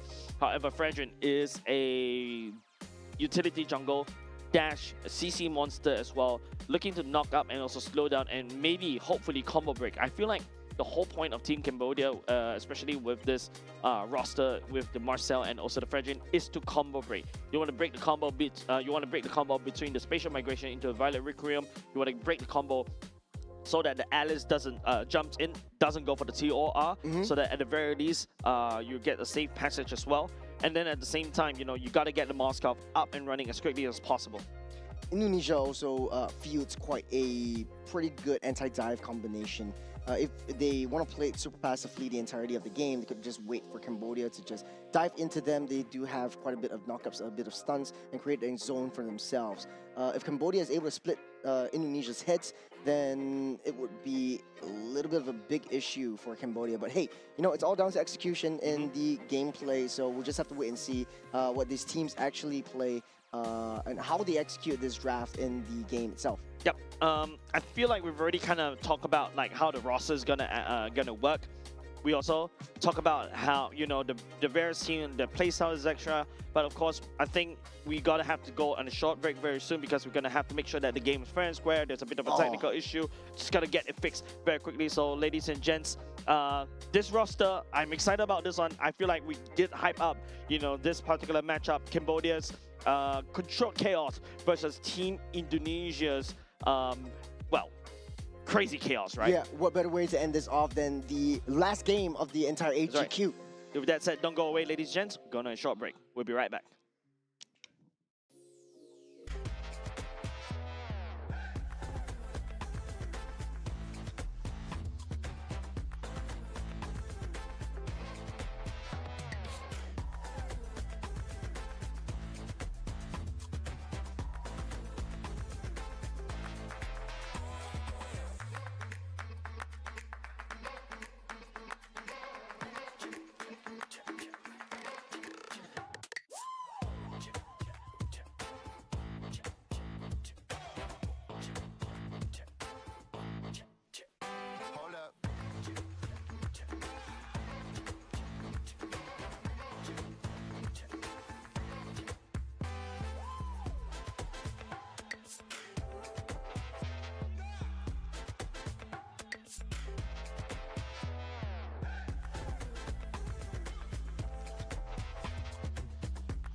And of course, ladies and gents, welcome back. We kind of went on a short break just to solve that technical delay, but we are able to resolve it, thank God, in time. And of course, you know, Team Cambodia going up against Team Indonesia is the game that we're watching currently. We're still in game number 1. And I feel like, yeah, what we mentioned earlier just now, controlled chaos versus crazy chaos that you don't even know what's going on, but somehow they still produce results. This is also a chance for Cambodia as we jump into the match itself to cement itself as one of the top dogs in the Southeast Asian region. And Indonesia is one of the only few countries left, or if not the only country left, that would be able to stop them in their tracks. As we jump into game 1, wasting no time at all for this one. Look, taking a look at the draft, we hypothesized quite a little bit. How is the early game going to work out for Indonesia? I feel like in terms of early game, Delvin and also Alexander alongside Afan should be able to retain. I think the main target for them is to try to kind of resolve the skirmishes coming out from the side of Chamakara and also the Frejin and also T as well, right? Afan getting the jump onto Tai, able to read that jump very well. Just one more hit away. The flicker already burnt by Delvin, even though he wasn't able to secure the kill onto Tai. Yeah, that's a good flicker, I would say. At this early juncture, there's still you will still be able to get the flicker towards the turtle fight as well. Nice amount of damage coming up from the side of Alexander and Afan onto the Frejin for now for the side of Team Indonesia. But like this is like what I mentioned, right? We expect chaos, and they're like literally able to survive in it, they thrive in it, and they're trying to do it against Team Cambodia. Loads of mobility, right, for Afan. On the Guinevere, you're starting to engage, starting the aggressiveness. You're already taking down one jungle camp or neutral creep from Cambodia, and this is how Indonesia wants to play. Try to push them back, try to deny their approach for as long as they can during the early game, and try to deny that level 4 from all these lanes. I think in terms of level checks, you know, Delvin is still level 3 currently. Of course, you know, there's still one wave that's coming. In terms of who clears a wave quicker, I would say both are kind of equal. But Alexander is still level 2, whereas, you know, T is already going into level 3 already. So that's, I think, a good note to take. It will take a little bit more time, but as the turtle spawns up, time is not on either team's side. Shaoki trying to zone out Tai, giving a little bit more vision. Frejin is not in the range as of now. Shaoki holding on to the TOR. The box drops on top of Shaoki, able to get pulled out. Afan secures that turtle, and Indonesia uses that TOR for good measure and getting the flicker out. Yeah, the reason why, you know, Team Cambodia, hold on. Oh, hold on a second. Alexander walked into the wrong bush. Yeah, that's a good first blood coming outside of Team Cambodia, right? This is what we call calm chaos coming outside Team Cambodia. They know that they don't really have the far side for level 4, thus they did not even try to headshake. Mid-side, underneath the turret, the Feather airstrike opens up, securing the kill onto Delvin. Yeah, delayed gratification coming out from inside Team Cambodia, right? Earlier just now, as I was saying, Team Cambodia knows they have to forfeit the turtle over the side of Team Indonesia because they don't really have the Feather airstrike. If you take a look, the far side is still level 3, right? And almost immediately, it is just on the side of Team Indonesia to try to make a play. So I think, you know, using the flicker, find a slash is the one and the way for them to find some form of consolation prize. And then after that, scale into Sovan picking up that second kill. Indonesia definitely intimidated by the final slash. But then again, losing their grip in the mid lane, though, you have a lot of range from the far side as well with the Feather airstrike and a little bit of an innate stun with their S1, S2 combo. So Indonesia playing on the back foot for now. It's not too far elite that Cambodia has, but you don't want to make this kind of mistakes. You want to give any free kills over to Cambodia. On the top side, though, Shaoki able to get that orb and get out of the way. You still have Alexander pull for an extra pull if they need to. Interesting movement coming out of the Dinger right. Well, oh, hold on. SG, TOR land on top of that Frederick. This is that Fraser's Wrath, locking one down. Great golden owl from the side of Cambodia. But Shaoki way too deep in. But airstrike might be enough to take Shaoki down. Down he goes by the Farce's hands. And this is the problem that I was talking about, right? Marcel is right there to basically slow down Team Indonesia in terms of the wombo combo. Afan was actually able to jump onto the right target, which is Main Kong on that R-Lord. But because of how T using the golden hour right there to slow down all of a sudden, that TR coming out of Sayuki is like ultimately forgotten. It's a non-factor at all. And because of that, Team Indonesia lost that team fight. Without Shaoki in position, with that one early kill, Cambodia taking control of this turtle. Looks like Afan wants to try to contest for this one. No, he's gonna just give it up. They're not in position. Xiaoyuki already used the TOR. Delvin has already committed to the real-world manipulation. Alexander doing the same as well. Oh, final slash into the Feather Airstrike. Nothing that Alexander can do except that guiding wind to bring Delvin out and safe. Hey, that's exactly what Alexander can do, right, Churros? Using the guiding wind, finally Delvin took the right one, right, this time around compared to the previous series. But you can start to see, you know, the controlled chaos coming out of Team Cambodia. When they set their mind, when they want something, they look at this one target, they lock it down, and then they proceed. Whereas for Team Indonesia, they really thrive in this chaos, able to find, you know, easy pickings in the midst of chaos as well. But then again, you can start to see, seems like controlled chaos is the one that is winning so far. Great mobility coming in from Cambodia as well. We see high on the R-Lot, rotating together as 4, and Cambodia fighting at every single team fight, outnumbering, outclassing Indonesia so far. Indonesia has to find a way to pick off any one of the members of Cambodia before committing to any big team fights. And Faden kind of knows this. He's ditching up that turtle because Indonesia is not in the right position. He knows the power spikes are not hit. It's not his time yet. If you notice how Dingarai has been rotating around the map, right? Using the BMI in the middle of the river just to get there to the mid lane, farm that up, BMI all the way back, so that he's actually starting to farm 2 lanes as well. And that means that, you know, Dingarai is definitely going to have a bit of, not only just the fact that EXP advantage, he's also going to get that gold advantage to help him scale into his necessary items. Well, you got to keep up with the speed that Matilda actually brings to the table. Delvin is going to have a pretty decent clear speed in the mid lane. And so when Alexander's nearby, you get the guiding wind, you're able to take an airplane down to the bottom side or even the top for an immediate skirmish if you have to. But it doesn't look like Indonesia wants to risk any of these aggressive engages anymore. We saw a little bit of a shift and adjustment on how they want to play this game. That was exactly what I was talking about during the loading screen. Hold on, T, looking for a pick. We'll be able to snap 2 photos onto Team Indonesia for now. Not a lot of engages, nobody from the side of Team Cambodia. Looking to commit. Oh, that's a 2-man final my slash. goodness. And a slash from Thor's hammer down into the ground they go. The security kill onto Delvin. Shaoki able to find his way out of harm's way. As Indonesia again losing heads. I'm not envying Delvin's situation right there, right? Appraisal's wrap right into the Feather Airstrike and also the final slash. He is the victim of a couple of, well, ultimates. Not only is Cambodia looking for trades, they're sending Moskov and rotating and just converting that lanes up onto the EXP side. Take a look at that breakdown. They were not seeing where Arnold was coming. Yeah, and it's just so annoying, right, for the side of Team Indonesia, right? The problem is that Team Cambodia has a lot of killing pressure right from the get-go, whereas from the side of Team Indonesia, their strength lies on their ability to regen over and over again using the Guinevere, using the Alice, but they need Dingarai to come online as quickly as possible. That's why we noticed Dingarai has been solidly trying to farm bot and also mid as well. But the problem is because they've given so much real estate over the side of Team Cambodia, especially on Mekong on this R-Lot. Yeah, they're starting to lose a lot of real estate, starting to lose a lot of gold pressure, gold from these resources. Smart move on Cambodia, trying to give Moskov that safe lane, but the Circling Eagle falls underneath that turret though. The Feather Airstrike will keep everyone at bay as SOD goes wide. That would have been even more disastrous for Indonesia. They already lost Dingarai. They don't want to lose anymore.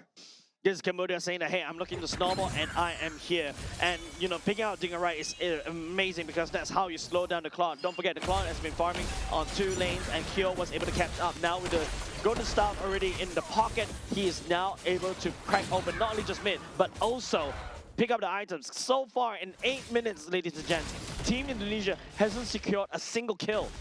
They lost their grip. Indonesia, they had the potential to set the momentum of the game. Afan was already starting the engages. You have Alexander to be able to pull you in and out of safety. But Cambodia just punishing Indonesia for coming and stepping a little bit too close. Kyo just on a farming spree up on the top side. You see him, you blink once and he's up on the bottom. Yep, and especially what I was talking about, right? Like, the Claw definitely still needs a lot more time. It's only like what, 500 gold difference between these 2 gold laners. Still salvageable for the side team in Indonesia as of yet. But the threat of the final slash, the threat of them on the Appraiser's Wrath is just way too scary for the side of Team Indonesia to handle. We saw Delvin, he was healthy, and the next moment he's just dead. Indonesia also have potential for gap closing. You need to be able to find a way to shut down that Feather Airstrike as if it was the Mystic Gush coming in for a potential guard. But Indonesia just taking a step back. And on that right moment, this final slash onto Sharuki. The TOR will land on 2. That's on the back line, though. The golden hour will keep everyone safe. Cambodia bought some time for himself. That's the SOD. Moskov just assessing the situation. Indonesia touching and going. Yeah, you can see this is where it gets a little bit awkward for the side of Team Cambodia and also Team Indonesia, right? The golden hour set up right there, preventing Dingerai from going in. Had the golden hours was not set there, Dingerai would have gone in, blitz everybody down with the blazing duet, because Xiaoyu led a very good TOR, but nobody from the side of Team Indonesia can follow up because of this Marcel. There's a vision play onto our final slash onto the juggler. Down he goes as Indonesia loses one more. Another down for the count as well, and you can see Xiaoyuki desperately trying to get out, but get pinned against the wall. It's not over yet. They're trying to pull everyone out. Alexander doing everything they can. That's the movement speed. That's the expanding rivers that Cambodia loves so much. That's the gap close. That's another final slash. Alexander forced to use another core resource. Cambodia is leading this game. Such dominant performance all the way from the first minute. Man, Team Cambodia has not suffered a single loss yet. Perfect gameplay as of now. I'm you know, the reason why I don't just say it is because I'm afraid to jinx it, Churros. But I have to admit, 10 minutes mark, no deaths. What is high Team Cambodia? What's this? Trying to attempt another world record?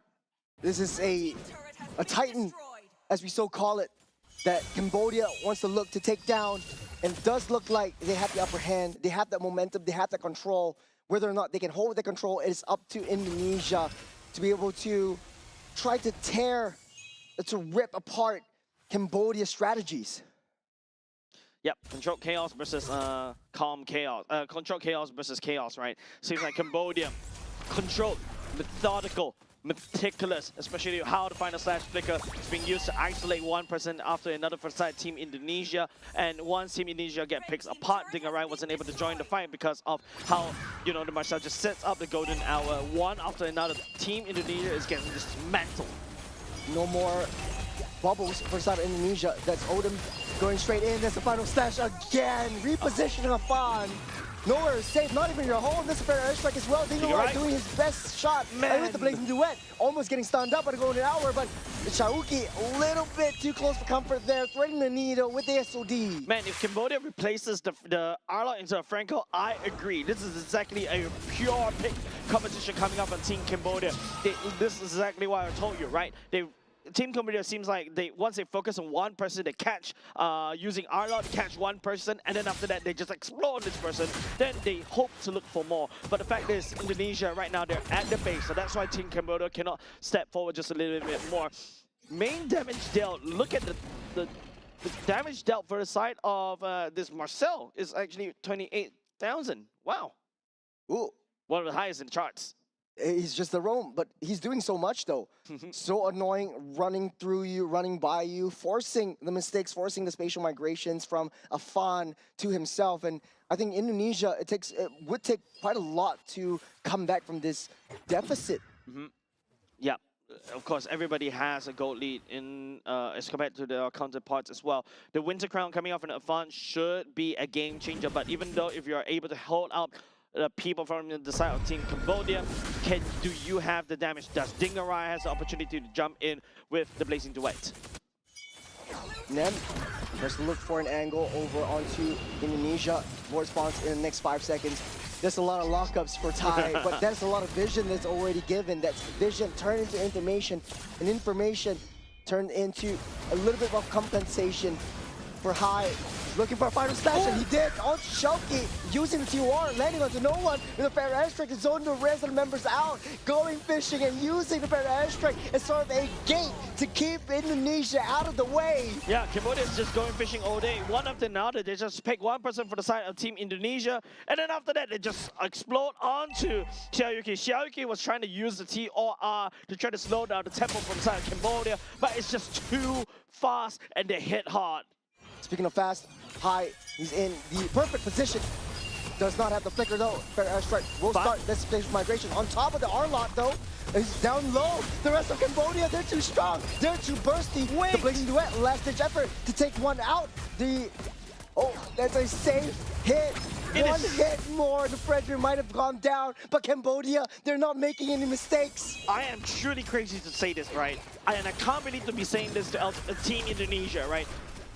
In this particular game, at this stage, you just need one kill, and I'll give you an applause. But for now, so far, Team Indonesia couldn't find a single kill, Churros. They can close the gap onto the Farsa. Look at where they're passing down. Bin falls by the hands of Cambodia once again. And that's Keo just hitting freely on the back Oh line. my There's God. nothing that Indonesia can do except to hide, except to defend. But will they be able to do so? They need to buy more time. Without Dalvin, though, they don't really have that zone control. Control chaos. This is like Team Cambodia. It's like the field surgeon in the middle of the war. They are able to find the nerve system while all the shells are running out all the way in the background, like background noise, but to them it's just music, and they're using Team Indonesia as organs. Oh, that's already happened. How for that? Oh, it's a jump in by Afad. He's desperate, and Indonesia wants to try to buy some time for themselves. Revelation. But Keo is not giving them that satisfaction. The first win goes over to Cambodia. Perfect game coming up from Team Cambodia, ladies and gents. 0 deaths. Chase. 0 deaths. Someone is like, yeah, I saw Team Philippines cracking a world record right there. I want to try to do something like that. That comes in the form of Team Cambodia playing a perfect game. 0 kills. Given over to Indonesia so far. No mistakes were made, or mistakes were made, but they were mitigated by Cambodia on the fly, and this is so beautiful for them. They're just one win away from taking the series and really sending a statement, especially to the Philippines, who's currently sitting heavily on the top seed. Philippines already lost to Cambodia, and if Cambodia wins this, they will be in the top seed in Group A. Man, they hit hard like a truck at the same time, man. You saw the R-Lord just picking one after another. Nobody from the side of Team Indonesia was able to rein in force and basically step up to basically defend and also, you know, return the trade, right? This is a clear difference between, you know, I would say Team Philippines, right? Even if Team Cambodia was able to find a pick up onto somebody, Team Philippines will also try to make a play and also get something out of it. But Team Indonesia seems like they're just gonna lie down, take the punishments coming out of Team Cambodia, because this roster, even with Alexander on the midfielder, you're supposed to be able to save the person that got, you know, pulled away by the R-Lot, but seems like the guiding wind wasn't able to guide the people back to safety. I think Indonesia was just not well prepared for the R-Lot. Hai was having a field day on this one. What better MVP of the game? This is Hai, the fisherman. 1-0. Basically. He's spearfishing, man. Oh, hey, I wanna do that. No, please. Nice number for damage taken. 6767. Man, 1-0 and 10 is the KDA. 10 assists and 1 kill. Basically, brother is almost all the kills already, man. He's the one that set out the tempo with the final slash, pick somebody apart, and then after that, just, you know, trust the whole team to blow him up into pieces.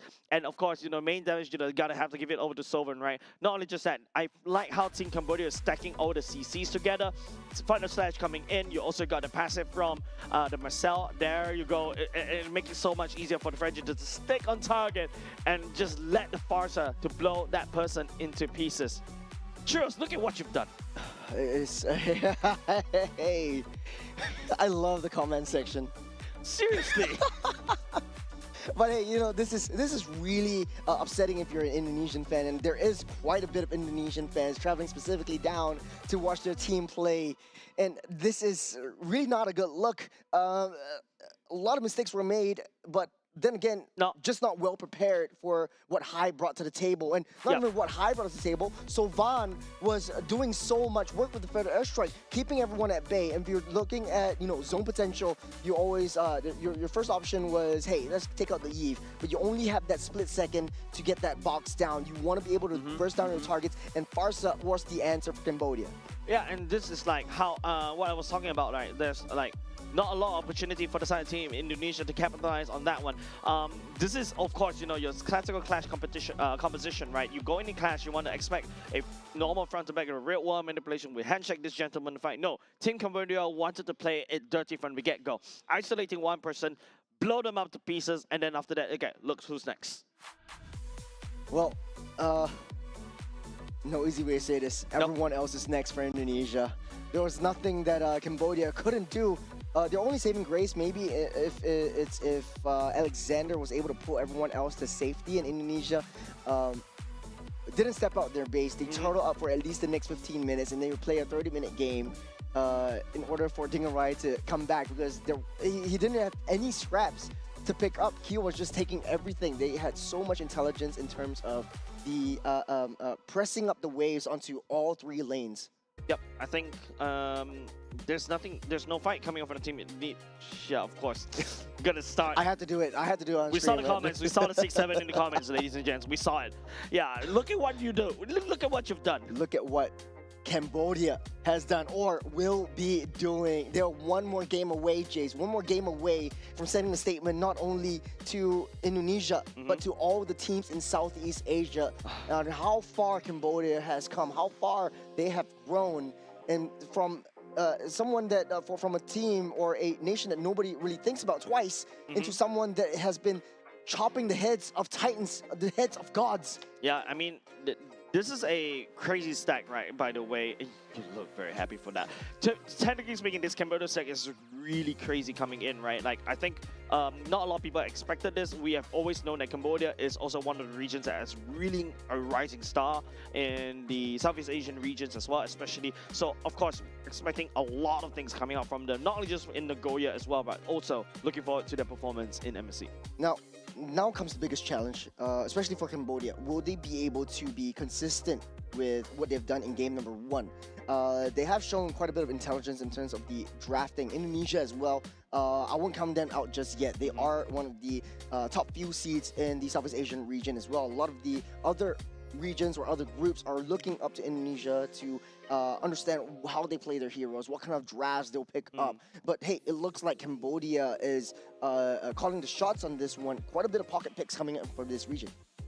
I feel like there's a period of time where we know that Indonesia is a region of clashes, right? They really like to clash, and they really like to micro it out. Remember the Fanny, the landslide, and all this kind of stuff. But now we're going into a utility jungle gameplay, which means that you expect it to go into a little bit more macro play. But earlier just now, I don't see any macro that's required even for Team Cambodia, because Team Cambodia is just picking one person off one after another, and then after that, it seems like Team Indonesia has no choice but to leave that person high and dry. And it started from the get-go, started from the first minute, right? We talked about this during the right before we loaded into game. Seems like Team Indonesia is gonna run out of steam, especially in terms of damage very quickly. The only people that can successfully do damage is perhaps the Eve and also to the Mathilda in the early game, right? Guinevere, not expecting her to do a lot of damage, especially meant to sustain and hold people up in lane. But actually, Guinevere has one of the highest damage in terms of the jungle. That's why a lot of players are picking that up. Even before the items are built up, the ball itself deals quite a bit of damage, as well as the passive that you build up upon itself. You have the additional enhanced power coming in from the Guinevere. But Cambodia has found a way to disrupt the aggression that Guinevere wants to bring to the table. If Indonesia wants to fight, Cambodia is saying, hey, yeah, come on over to my jungle, welcome in. My seat's ready. I'll get you a coffee. The water's warm. Shout out to Aries as well. Yeah. We miss you. Of course, I don't know what to say much, right? For the side game number 1, it's just a storm. Like, Team Indonesia wasn't able to secure a single kill at all. And it's just a Cambodia game from the get-go, from the start to the finish. And going back on the drawing board, I think, the Guinevere, I feel personally not liking this Guinevere. I feel like it's really forced. I feel like the Leomord, maybe perhaps it's also a better way to deal with this. But the final slash, I think, creates so much havoc, forces the mistakes coming out from Team Indonesia out of position into a team fight they don't want to handle. So Cambodia already showing their cards pretty early on, especially with the R-Law in the hands of High. Quite a bit of adjustments on the side of Indonesia. A respect ban might be coming out from Indonesia. I feel like R-Law ban. To be honest though, the EXP for the EXP laner for Cambodia has so much versatility. It's as if it was like the as deep as Mekong River. I don't know how deep that is, but you saw digging the that hole Barats. yourself, bro. We saw the Barats. We saw the R-Law. True. What other EXP laners that we haven't seen in a hot minute that will come back into in the current strategy? Yeah, I'm just kidding. I'm just kidding. I'm still here with you, Jace. I'm still here with you, Hey. Jace. I knew it was you, so you were playing it. Hey, Wasn't a big test. infinite scaling, massive AOE stun. You just trade with the enemy gold lane. Heck, if you can actually buzz down the jungle with your punches, Jace, go calm ahead. down, calm down. Okay. We'll just label that as what was it? You call it crazy idea number 6. Number 6. It's already number 6 Was it just right for now. today or like? Just for today. Was it actually? We had I 6 thought you had crazy so ideas many today. more ideas. Come But on. speaking of ideas, we need to have new ideas for this draft, especially if you're the side of Indonesia. As we jump into game number 2, that is going to be the Phobius and Fanny being banned out by both teams. Arlot ban, or perhaps first pick the Arlot. We can start to see, Team Philippines also doing that as well. Maybe Team Indonesia can do the same. In fact, if I remember correctly, it is also Team Cambodia that went for first pick Arlot as well. It was. Yeah, it it was was. first pick Arlot. If Indonesia knows how to play this, and I think Shaluki definitely knows how to play the Arlot pretty well themselves. If Cambodia wants to risk it, doesn't want to risk it, they could very well ban the Arlot. So they don't have to deal with that. So, but it opens quite a bit of the floodgates, right? You now have quite a bit of heroes in contention in the EXP lane. The Freya, the Paquitos, the Arlot, the Phobiuses. Basically, you're starving your EXP laner. That's why Cambodia is so interesting to me. Hai understands that, hey, there is still just a couple of EXP laners that are coming into the meta. You got the Lapu, you got the Yuzhong that are still taking a step up, but it's pretty situational if you ask me. So why not try something a little bit new, a little bit fresh that other teams are not prepared for? Alus? Jace. Why? Jace. Why? I know there's a rework for the Aulus. We'll just call it a crazy idea number 6, and we'll just 7. leave it at that. That's already 7. 2 ideas 6, 7. for that. But speaking of ideas, there we go. There's the Arlot being banned out. I mean, it Indonesia started from doesn't you want doing the brain. nothing. It started from you being a brain rot earlier just now, right? Fair point. I'll give you that one. All right. I'll give you that one Indonesia for the Aulus. bans away the Arlot, so exactly what I was expecting right there. It's just way too crazy for the side of Team Cambodia to have this particular hero. Just gonna deny that one. Jusin is also on the table. Don't forget it was also banned in game number 1 by Team Cambodia as well. This also means that the Jusin can also be traded as well. You pick the Jusin, I'll go for the Akai, and then we start go for a skill matchup. Cambodia prioritized the Marcel in the first game as well.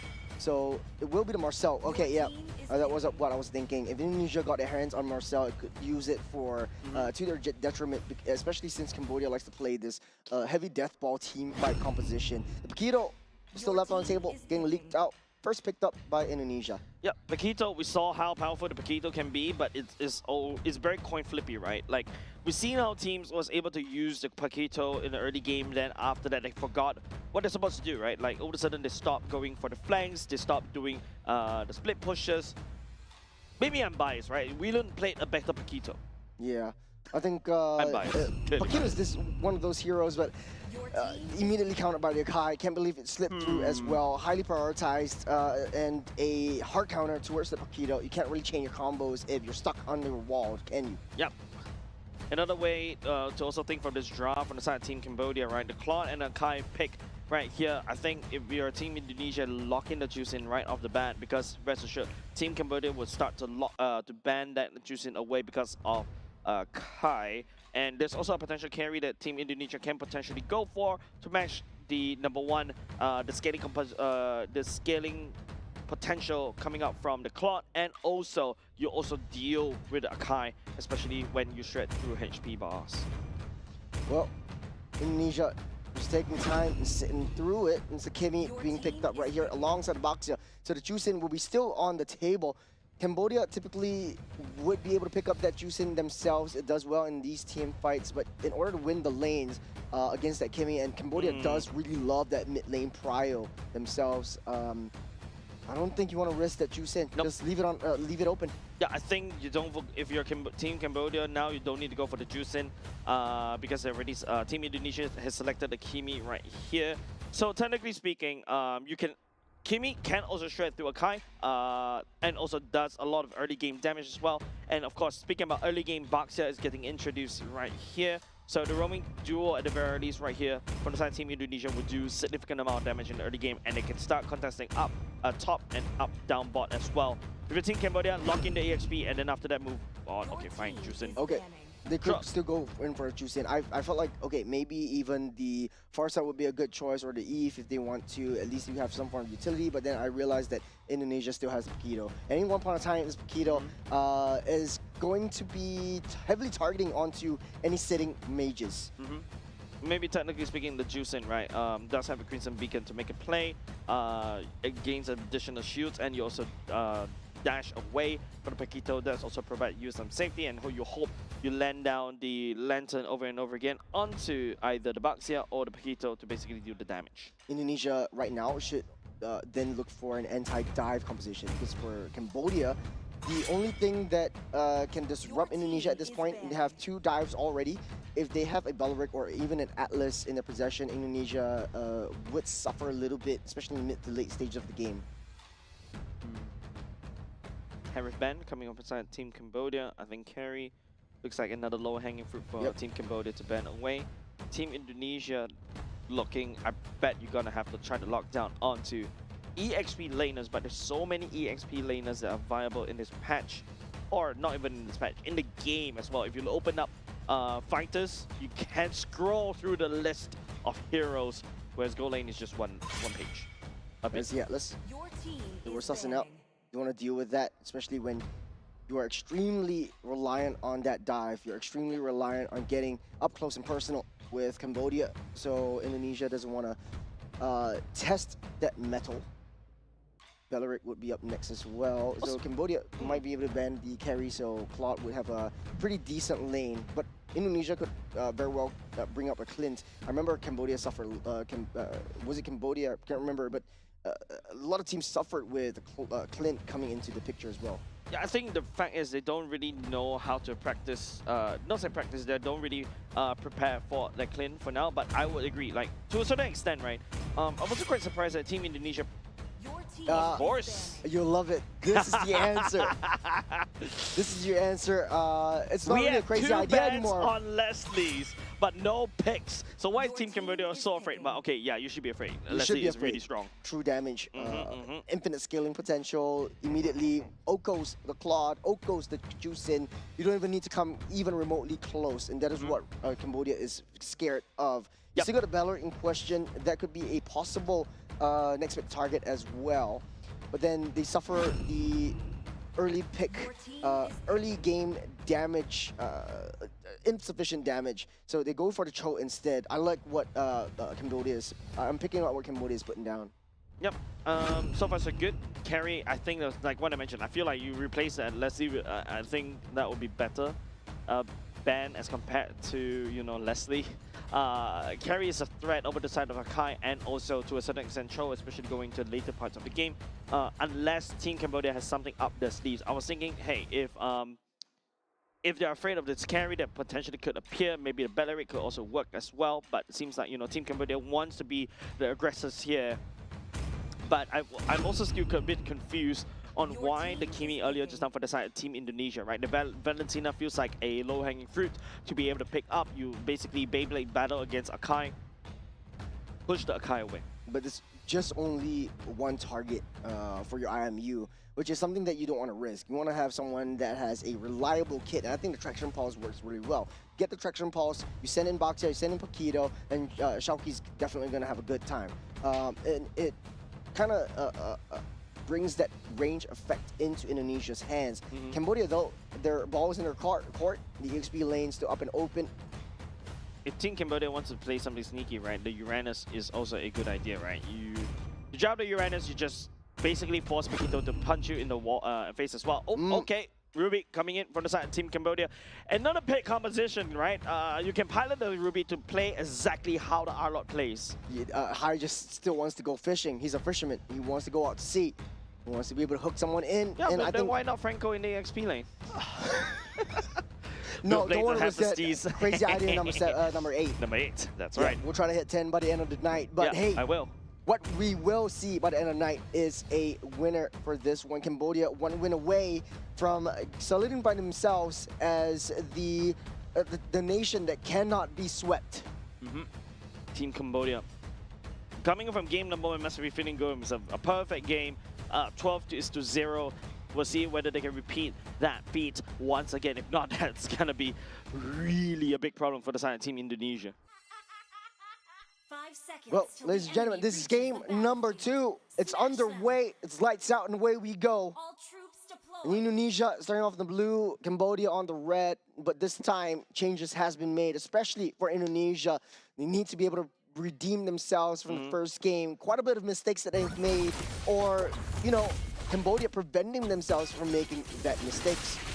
I think at the very least this time around, Team Indonesia does pack a lot more damage and also the heal. Alexander already popping on Revitalize. Ty taking a lot of hits. Dalvin on that backside, dealing the damage, dealing the follow through. And Indonesia still able to push them back. Keo still dominating the lane down the bottom side. Yep. Shayuki, working on the enemy Beetle right there, just to kind of show who's boss. But you can see like a lot more aggression coming out from Team Indonesia though, but I want to see a little bit more control coming out from Team Indonesia. Team Cambodia, on the other hand, this is a roster, or at the very least, in the early game, we did not expect them to do a lot of damage compared to Team Indonesia. But that's the aggression, the counter-aggression from Nem. Look at where Nem is, down in purple buff. He knows that he doesn't have that retribution. He wants to contest for this one. Cambodia making beeline towards the purple buff. Shauki is right there. Nem goes over the wall. He is safe for now, but first blood over to Delvin. That's the punish, that's the pullback though. Alexander might be in the spot of bother. The Cambodia will not be able to finish. Delvin laying down the damage from afar, picking our first blood for himself. I don't know whether this is worth it for the side of Team Cambodia, but Akai... Team Akai. Right, of course, sorry about that. Level 3 though, was able to be secured by the side of Akai this early on, with the fact that you've got the Afan a little bit slower in terms of EXP, but giving a kill over to Delvin, I'm not too sure whether that's a good idea. I think Nem was a little bit playing a little bit too far ahead from the rest of the team. I think he had the right idea. He knew that Afan didn't have the retribution, so he wanted to counter re-engage on that front. Now Afan rolling over the deep. Afan steals it up. Indonesia picks up that turtle. Then the spin as a counter re-engage. Cambodia knew they came in a little bit too close, but that's the charge, and that's the kill. Shauki taking control, taking out that Ruby. Early game priority. Team Indonesia was not happy about the results of that game earlier. They resetted the mental and they're back into that game. 2 kills right off the bat. Flicker was already committed by the side. Shayuki as well. They drove by with Afan, sneak the turtle away from Team Cambodia. Indonesia, a lot of signs of life, a lot of adjustments has been made, a lot of locker room talks, and they are all waking up this time around. Take a look at this fight. Afan just rolled over the deep, and there's no one there to stop him. And I don't think, Team Cambodia is also ready at all. The heavy spin came in a little bit too late. Of course, this is a Paquito early game. He can just punch, and all of a sudden the members from the side, Team Cambodia, has to make a run for it. Indonesia playing fire, fight, fire. If Cambodia wants to go for a death ball team fight, Indonesia's gonna do the same. As long as Kimi's safe and sound and protected by 3 beefy boys, she's just gonna do that. Damage and Delvin will have a good day, a good time. It's gonna get that follow through. Yep. As long as Delvin was left uncontested by the side of Team Cambodia, Delvin's going to output a lot of damage like that one. Yeah, it seems like you don't really need the Beyblade, don't really need the Valentina, you just need constant solid DPS because Team Cambodia so far is unable to reach Delvin. Yep, and the top side already almost broken through, half health for that turret. Still left standing. Cambodia has to respond 20 seconds until the turtle spawns up as Indonesia still very passive. You have to deal with the Kimi. Cambodia needs to find a way to close the gap, try to reach that Kimi, try to shut her down before he does any more damage. Standard emblem so far for everybody. Agree what they're packing into this particular fight. Of course, this match point for the side of Team Cambodia. So far, Team Indonesia is working very well. That's the collapse, that's the deletion. Underneath the turret he goes. That is the heavy spin, locking a to the wall. But he managed to get out. That is the frame-by-frame moment, but won't be enough. He went a little bit too deep, so greedy. This guy, Alexander, only makes the fall. There's the punish, there's the price to pay. But Indonesia, so worth it. You took down the guy and took down Odom. Worth it, man. Really super worth it. Alfan luckily does have the does not have the retry. may actually could actually try to basically steal that. And once again, Team Cambodia faces the problem that they cannot reach the damage coming up from Delvin. If you take a look, even though T Odin using the Wave of Dragon base to try to isolate the members, but with the high loss intel and also the revitalized park as well, they're more than happy to basically handshake and also start the turret dive as well. As Shiayuki on this Paquito is just doing a lot of damage. Oh, Tai flew too close to the sun. The light wheels will shut him down once again. Indonesia having a good time this time around. Kyo all left all alone. That's the 4-man collapse. And Kyo can't seem to find any breathing room. Yep, this is revenge circle by the side of Team Indonesia against Team Cambodia earlier on. Right now, at the very least, they do have some form of response as well because of the early game potential that Team Indonesia has done. Dingarai was able to secure 2 kills as well, so which means that you expect him to start to snowball, start to escalate down in the gold lane. You know, Cambodia in the early to mid game definitely going to suffer a little bit more in the damage department. They have quite a bit of crowd control, but if Indonesia keeps on doing what they're doing, they're pushing through, they're ramping up the momentum, shifting into high gears. Cambodia not even having time to breathe, no one to protect that bottom side. High immediately shut down as well. Flanks coming in from all angles. Then maybe Indonesia would be able to stomp through to Cambodia, but I wouldn't count Cambodia off just yet. They have been in these sticky situations before. The Glorious Pathway is such a good ability for the side of Team Indonesia right now, right? Because you can drag the Kimi along with you, and then after that land down the damage. Ooh, it's a double stun, but Sovan should be fine for now.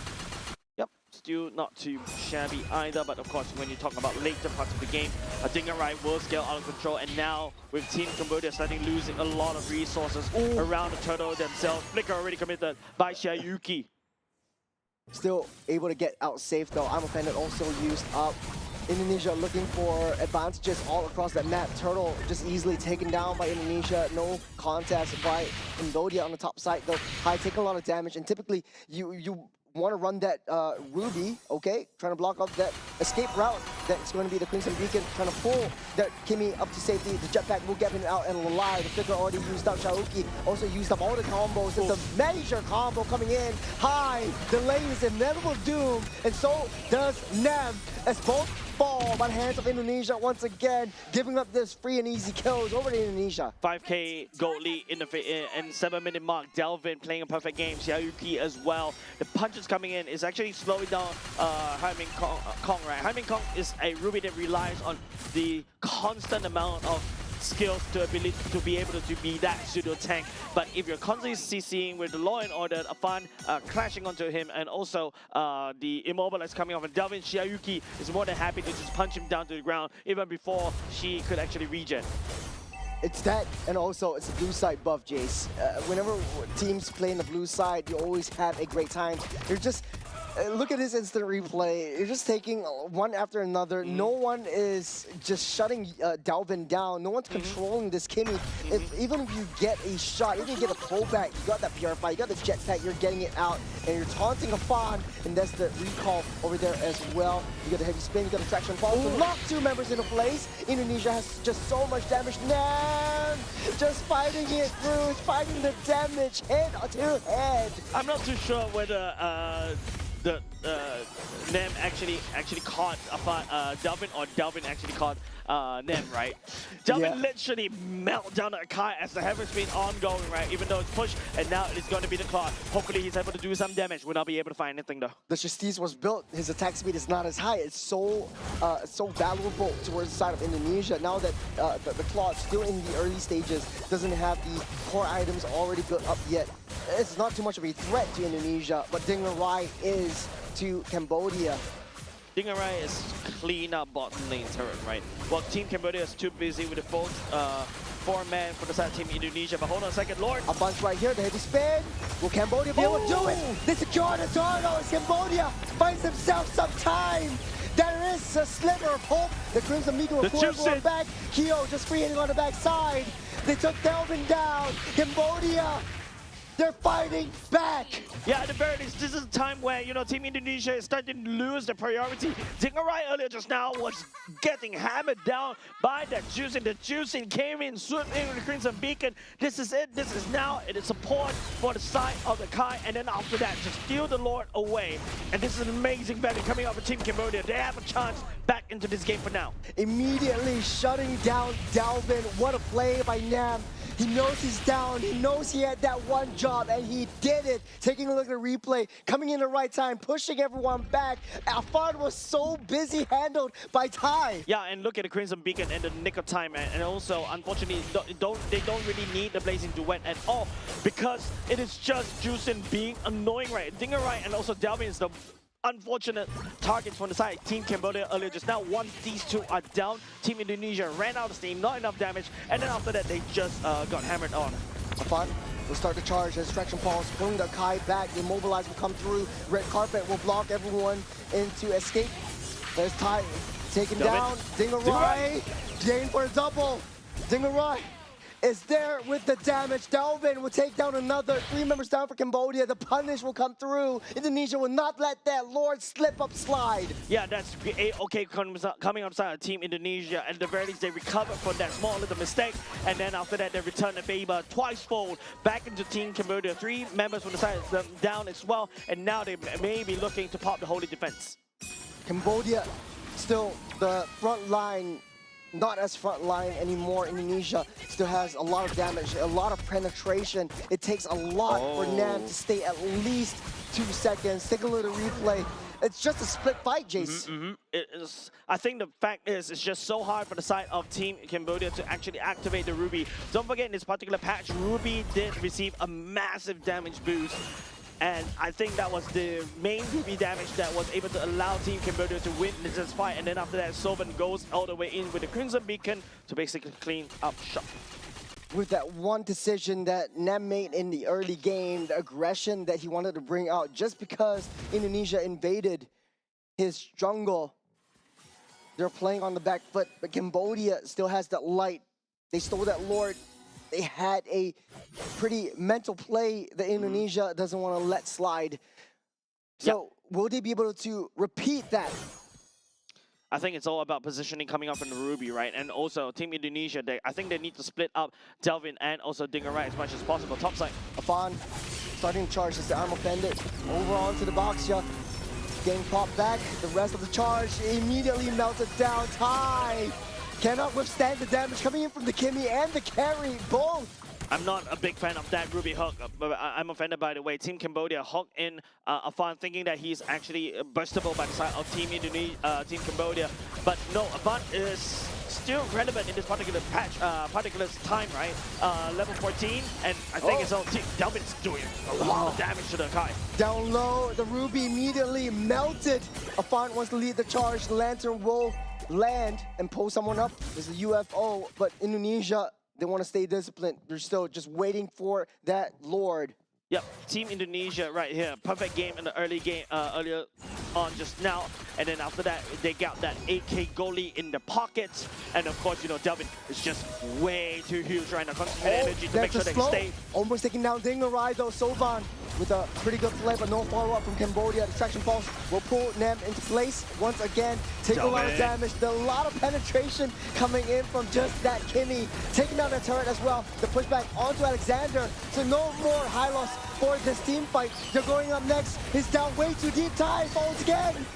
Carry just way too strong, melting everyone down. Head to after another, one after another falls. Cambodia can't keep their castle alive. They managed to hold on as much as they can around the mid, but it's a little bit too much damage coming off inside Team Indonesia to pick up a good consolation prize in the form of Alexander. Siayuki come in, punch the turret, and then after that, he bucks out. Base almost barren at the very least. Cambodia still save that T3 up on that top side. Yeah, if you notice how the team fight is going in, T is unable to find the pickoff, and after that, once the Dingarai is just there, that kick makes him a little more safer. The members from the side Team Cambodia wasn't able to follow up. Still, the problem is in Delvin. Delvin is just free hitting from the back line. Nobody from the side Team Cambodia was able to collapse onto him. I think it's about the Ruby. Hopefully the Ruby was able to just, you know, land a flicker I'm offender onto Delvin, and then after that, just find a catch and then burst him down. Lars pathway, just to push Cambodia back. Intimidation factor, intimidation tool by Indonesia. So far ahead. 10K goal lead, Jays. How can Cambodia claw their way back up? What is the play that they're looking for? In Indonesia, it seems like they're pulling them into the jungle. Yeah, I think just Team Cambodia, I think just stay at base, right? I think that's the only way to do it. Focus on the wave clear, use the juice in the wave clear, and also hopefully Pavin as well. Main Kong, on the other hand, I think hook somebody right into the turret. I think they need to try to play pickup the same strategy they did in game number 1. I heard a Conceal play. Yeah, they're going straight for Kyo. Doesn't have the BMI out of the way. He will be the next target, though. The heavy spin will push Delvin into position. Delvin does not have enough damage. That Kai bought a little bit of time for Cambodia to stay out safe, but the damage will not come through, though. They're suffering a little bit, Jays. Yeah, Delvin is just outputting so much damage to shred onto the Akai. The Akai can only do the heavy spin and try to isolate and try to push him to the wall. But unfortunately, that means that, you know, Team Cambodia wasn't able to reach towards this Kimi as well, because nobody from the side of Cambodia is ready to basically start the fight, right? Kyo is too busy defending the base at the same time, and also, you know, Main Kong on this Ruby is unable to contribute much. He's mostly like a utility right now. Afan tries to zone everyone back out. The red carpet already laid down by Alexander as well. There's so much damage onto the Kai. Man cannot risk this Lord take. Yama Bandit lands onto Alexander, pulling him in close. But look at that flank. You got Shaoki on the backside. T looking for an angle, trying to find Dinger right. The Lord's getting busted down. No way for the side of Team Cambodia to go on in. That's the trigger. That's the pull. The wind of nature already popped up. There's a pull back on Shaoki. Stay too close to the sun. The immortality also popped up. Goes backward, pulling everyone in. There's the Alpha Bandit as well. Down goes Ruby. The next member of the fall. Hold them a little bit too close. They can't hold it on. As Cambodia back on the defense though. Blazing the red, last ditch effort. This is it. Indonesia will secure game number 2. Man, Delvin ends off the game in a convincing maniac. What a play coming out of Team Indonesia, because the members from the side Cambodia just couldn't hold on. They couldn't find onto Kimi. Kimi's positioning is so far back. It's very hard for them to find a catch onto Delvin. Great play by Indonesia. Honestly, I think that was a huge redemption from game number 1. Even though they had no kills, in the second game, they really came back strong. And I told you about this, and we talked about the entirety of Group A. It's all about adjustments, readjustments, understanding your opponents, and learning very deeply how do you want to engage every single one of the team fights. So, hey, you know, the dream to take down the God Slayers, Cambodia, is still awake for Indonesia. Well, the sleeping beast finally woke up in game number 2, right? Delivering a convincing win at the very least. Because I would say the EXP lane was a little bit sus, right? Yes, you're expecting the Ruby to do some form of damage and do some form of hook, but the rest of the members from the side Team Cambodia couldn't couldn't do anything, right? You hook onto a Kimi, the Kimi could just fly away very quickly, and or even better, drop the Sterling Pulse and also the ultimate at the same time. All of a sudden you couldn't run anywhere anymore, and then after that you just kite backwards, right? But then again, you know, MVP goes over to this Kimi. Delvin was free hitting from back, 10, 1, and 10. 93k damage dealt with 87 kill participation. She was all over the game, or Delvin was basically all over the map as well. Hijume basically doing so much work through the entirety of this game. There was no one from Cambodia that could answer the call that Delvin that Delvin wanted to bring into this fight. And she's always staying all the way at the backside. There is no gap closer, no answer from Cambodia, and I think the play that shot Cambodia in their own foot was that Akai went into the aggressor right from the second minute of the game before the turtle spawned up. Once they lose that objective, once they lost their rotations in that front, they lost the turtle and they lost a lot of the advantages that they got over Indonesia. Yeah, I think the Ruby pick was a little bit sus, I would say. I feel like this is a time where, you know, Team Cambodia may be trying to experimenting on, because on paper, Ruby got a major damage buff, right? Now the Ruby does a lot of damage. You saw it in one of the team fights where Team Cambodia was able to hook the squishies and then stun lock them permanently for the side Delvin and also Dingarai. And then after that, Solvan just go in with the clean up. But unfortunately, that's the only time we see the Ruby go in. Apart from that, I would say, like what I mentioned, crazy idea number 9, right? Other EXPs are better than the Ruby for now in this particular server. It's just too easy to take down. 8 kills to Hai, who had such a great game with the R-Lot in the previous run. And Indonesia understood that once you take out that R-Lot, there was just nothing much that Cambodia could do. Even if Hai wanted to go fishing, it's just so hard to land. There wasn't a lot of range that I'm Offended could bring to the table as well. So I think for Cambodia, it's back to the drawing board. Yeah, I think the more important thing is, yeah, you're right. The Ruby, it's kind of too focused on, you know, using the flicker and then you pull the members all the way back, right? But maybe instead of doing that, use the flicker, I'm Offended to pull back, and then after that, just find the damage onto the side of Team Indonesia. Well, adjustments need to be made, not only for Cambodia, for both teams. Now that Indonesia showed their cards, it's all on Cambodia to readjust back into the meta and for Indonesia to find out exactly what Cambodia wants to do. Yeah, with that said, don't go away, ladies and gents. We're going to go on short break. Game number 3 between these two teams will be coming up right next.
at the very least, Team Indonesia was able to salvage game number 1 in game number 2, right? Game number 2 was a lot more dominating. They know what they're doing. They have one-track mind, and they applied the what Cambodia applied to them game number 1 right back at them at game number 2. The penultimate game of the Asian Games qualifiers. This doesn't change the standings at all, but this is a lot to prove on the table. Cambodia is 1 win away from sweeping the entire Group A series and calling themselves the king of, at least the king of the Southeast Asian qualifiers. And Indonesia has 1 more chance to maybe potentially take down the God Slayers. Yeah, but if you look at the the season's the group stages results, right? So far, Team Cambodia has won against Philippines, Malaysia, Laos, Vietnam, Singapore, Myanmar. Man, it's just almost a clean sweep in terms of series. But of course, in terms of game, they dropped 1 just now. They dropped 1 to the Philippines and also Vietnam. But hey, this looks really great on the report card. It's something that you can show mom. Definitely. I probably wouldn't want to show mom Your report card? Yeah, but boy. anyways, you know, in this case, a final game, a lot of adjustments need to be made. I think Cambodia in game number 2, testing and experimenting on the Ruby pick. We saw that earlier on in the Central Asia games that we've seen just now. Didn't really work out well then. Didn't really work out well in Southeast Asia. Yeah, so I think Ruby is still a work in progress kind of thing, right? I feel like on paper, it looks very promising, right? The amount of damage that you can do is like, yeah, quite a significant amount, right? Like the game actually just buff out her numbers, kind of reduce her survivability because a little bit, but she gains a lot of health regen, not say health regen, lifesteal, all the way down to when she's down for the health, right? So I think a lot of teams are experimenting, looking at it to look to be that bursty Ruby, right? But I think a gap closer, Yuzhong on that second game wasn't banned at all. Cambodia would work very well with the Yuzhong, but I guess Hai just wants to be the fisherman for this game. But 1 more draft that they have to go through. Hopefully they change things up, or hopefully it remains the same as they did in game number 1. For Indonesia though, they're looking hella good. They have woken up. Maybe they had a little bit of a break before that. They played a couple of games today as well, and hopefully this would be a answer and a statement for all the doubters out there. Yeah, I think, like, you know, as we also look at the comment section, right, we also do watch the comment section because why not? Oh, no, it's only you, Jays. I try to stay away actively from the comment section. But hey, yes, I understand what you're saying. Yeah. I do understand what you're saying. The first game definitely was a blowout in Indonesia. Not a good look for them.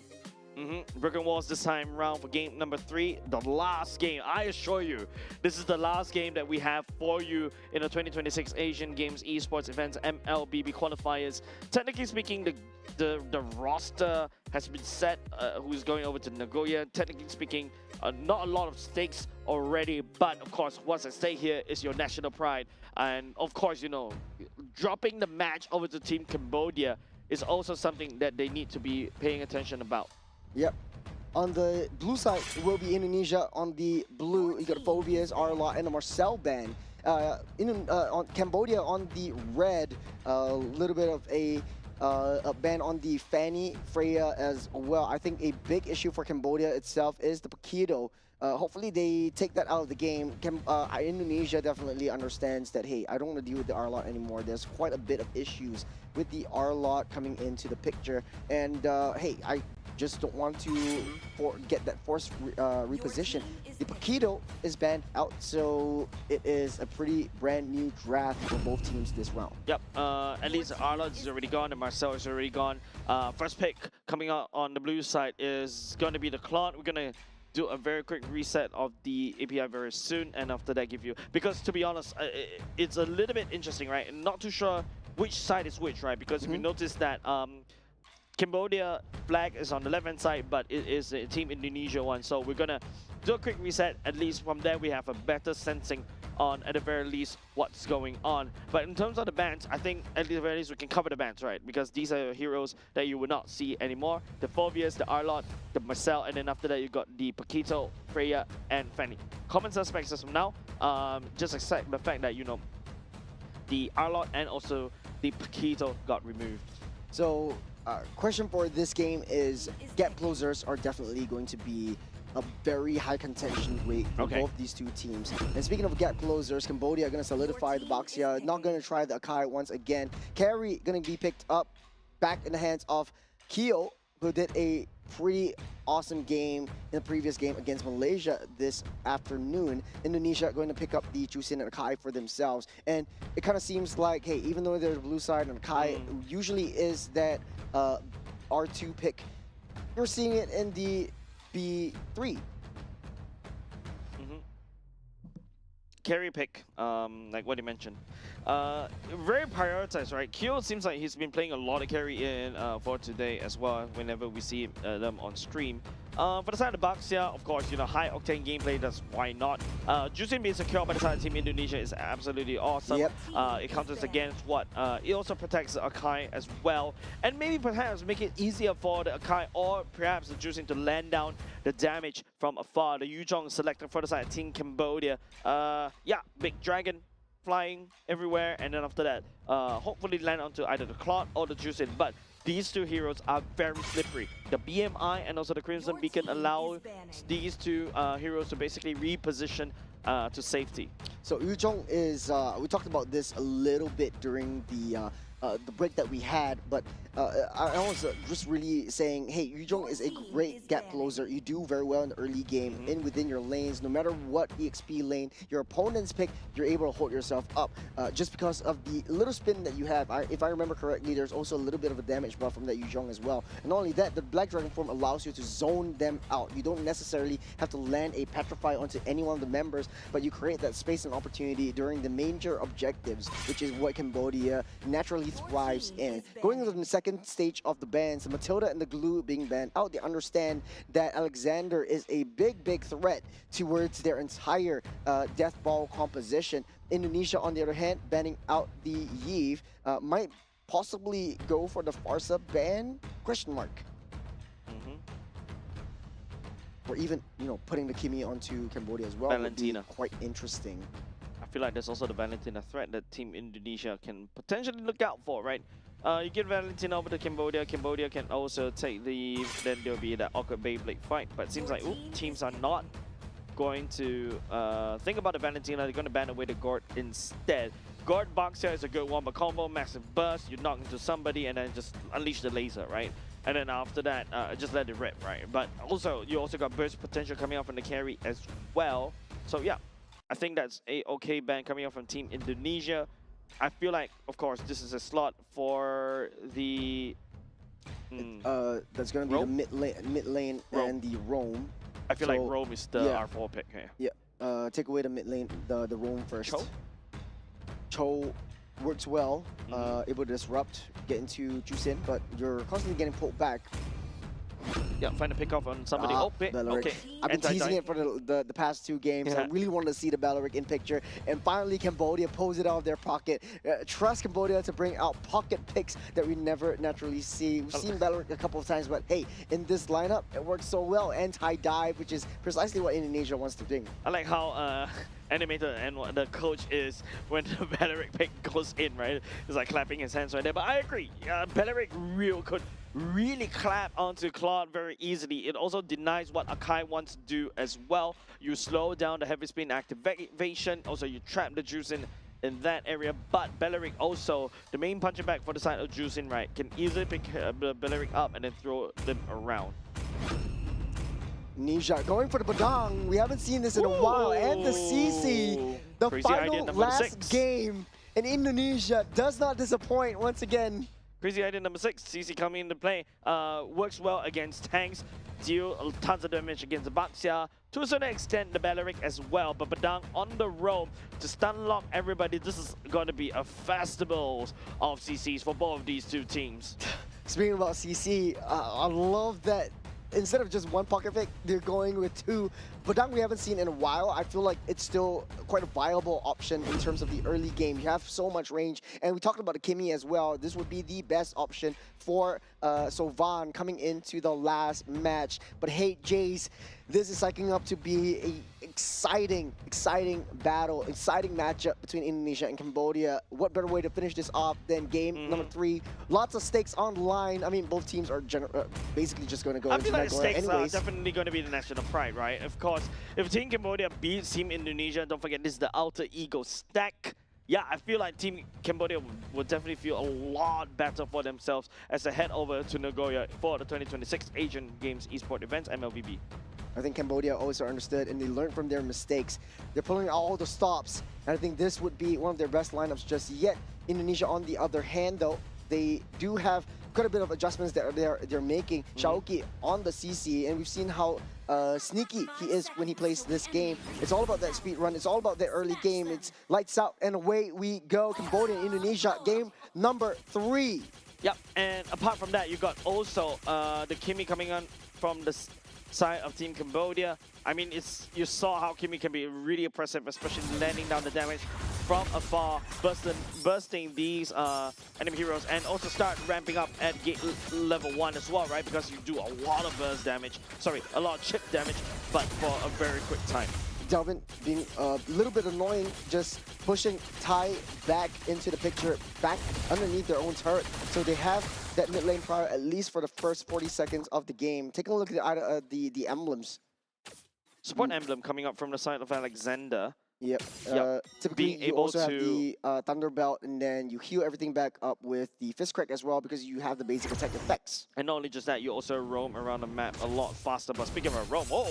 Yep, that's on the top side. Directly onto Shaoki. CC able to be safe and sound for now. Afan has other works in the mid lane.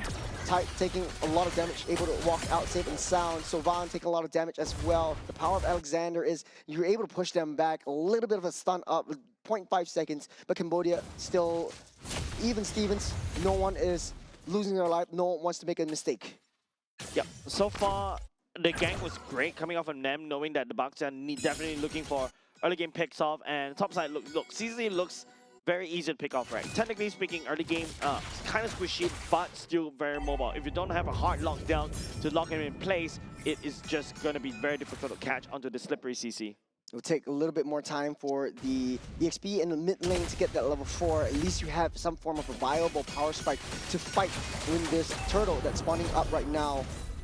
Kai just needs a little bit more time. Cam already in position, or Tai already in position. Sovan will be next to follow.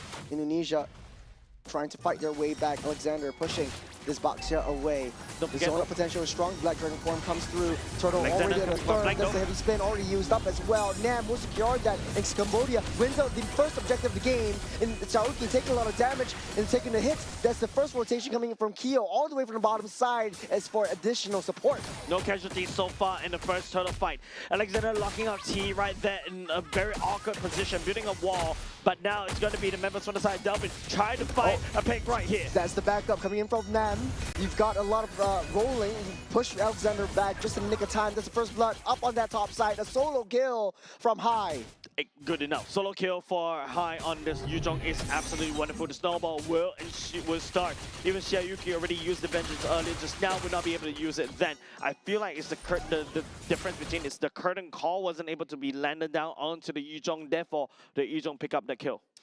Cambodia definitely a little bit more aggressive this time around as Indonesia tries to fight their way up, back up tooth and nail. It's hard to take Tai down now that it's a Bella rig. You soak up that damage and you dish and reflect the damage back with the thorns, with the spikes. In Indonesia, it has to deal with a constant threat of that poke damage. What you deal, what you get. You get what you deal. Delvin, now the receiving end of this Kimi. It's taking a lot of chip damage coming off in this Kimi right off the bat. And also even the weakness finder emblem coming up, talent coming up from the side of Team Cambodia, right? So, that's the punch, that's the fist crack. Kyo will fall on the bottom side. Amazing punch coming up from Alexander Dingerai picking up that kill. Blazing Duet definitely going to be so super juicy. Corrosive side. Also, the first item of the attack speed, Trinity, is already secured. Very worth it. You don't really have a lot of map options. Tai was being trapped in that mid lane. Alexander slowly rotated down to the bottom side, mid side. Kimi in a spot of bother. Delvin doing a lot of damage onto Sovan. Kill score is 1:1 right now. You can see the reason why Alexander rocked that support emblem and also the rapid boots. He's just on the mid, onto bot, and then after that all across the map. Crimson Beacon already used, no escape mechanism for Delvin, but there's the pull back, and that's the fence crack, stopping him in his tracks. The Rapid Dryad underneath the turret. Cambodia extremely aggressive, and Indonesia punishing them. This is the one that I was kind of theorizing in one of the series, right? Like, heck, the Padang wall, you can build it up, and now with the Kai back into the meta, you can push members from the side of Kai wall, Kai using the heavy spin into a Padang wall or via the Padang wall. You can also even use a Grok wall to a certain extent.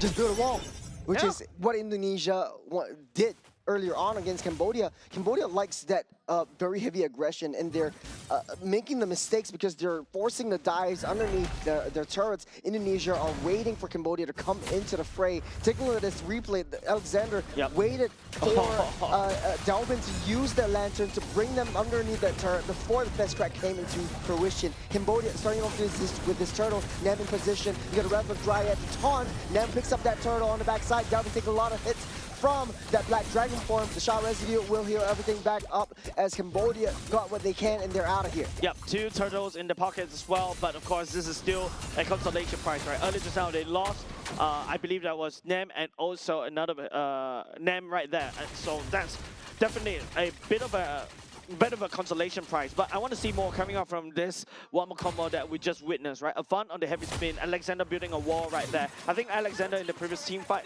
turtle fight, used the fist crack a little bit too early to try to push people away, but albeit unfortunately Team Cambodia is the one that secured the turtle instead, and also you've got a Yuzhong that is starting to scale. A little bit of movement adjustments on the fly for Tai as well. He knows that Alexander is going to be a huge threat to Kyo's farming phase, so he's going to mirror and seek out where Padang is at all times of mech. Taking a look at what the levels is for now. I think Afan is still pretty even Stevens with Nem. Nem is just one level ahead, but very, very little. Yeah, it's still very close, like 97% now. Afan and also Nem is already hitting that same level. So in terms of jungle, they're still equal. But of course, bottom side, that's engaged in right underneath the turret. Not enough to take him down. Light Wheel's ultimate already activated by the side of Kyo. The Light Wheel's just spin for the win for now. Alexander, oh, top side underneath the turret. Down goes the Yuzhong high. Couldn't survive this wrap that Indonesia is bringing into this fight. Yep, good gank as well. The curtain call and also even, I believe, the Crimson Beacon and also the heavy spin use. I think at this rate, time check right now is around 10+ PM. They are just throwing every single ultimate to make sure that this Yuzhong doesn't stand up. Yep. Just a little bit of a control from Indonesia. They have a pretty decent lead so far, topping off at 1.3k gold. Is Cambodia tied, taking a lot of damage, will not be enough to survive for now. Shaoki, holding on to that yo-yo. That's the Rapid Dryad, that's the taunt up, that's the shot residue is high, takes him out. Afan steals up that turtle, but underneath the turret, there's a free hit from that Kimmy. You can't deal with the damage that Cambodia brings in. 2 down for 1, so worth it for Cambodia though.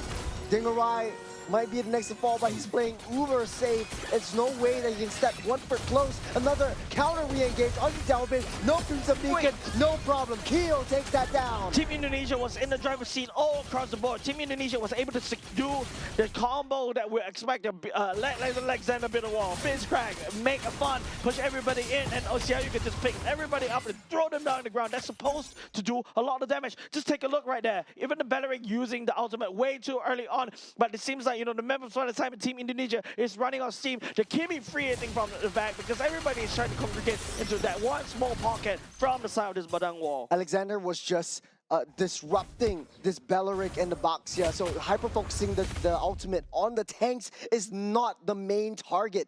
You're leaving a lot of open space for Sovan to reposition itself, so much space for Kyo to get that free hits with the speedy light wheels. Afan finds Tai, pulls him back way too deep, but he's still alive and standing. Baxia getting pulled back as well. It's going to be annoying to deal with the lantern.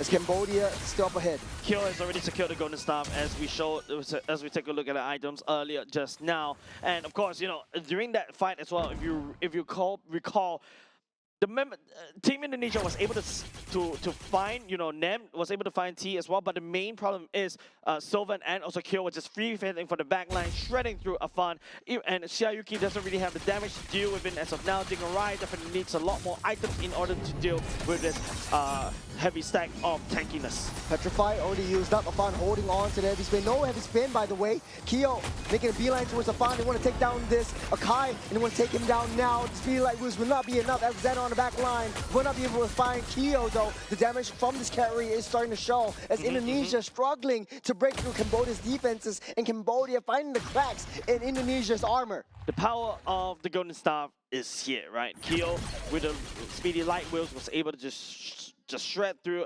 constantly proc that passive over and over and over. And not only just that, right?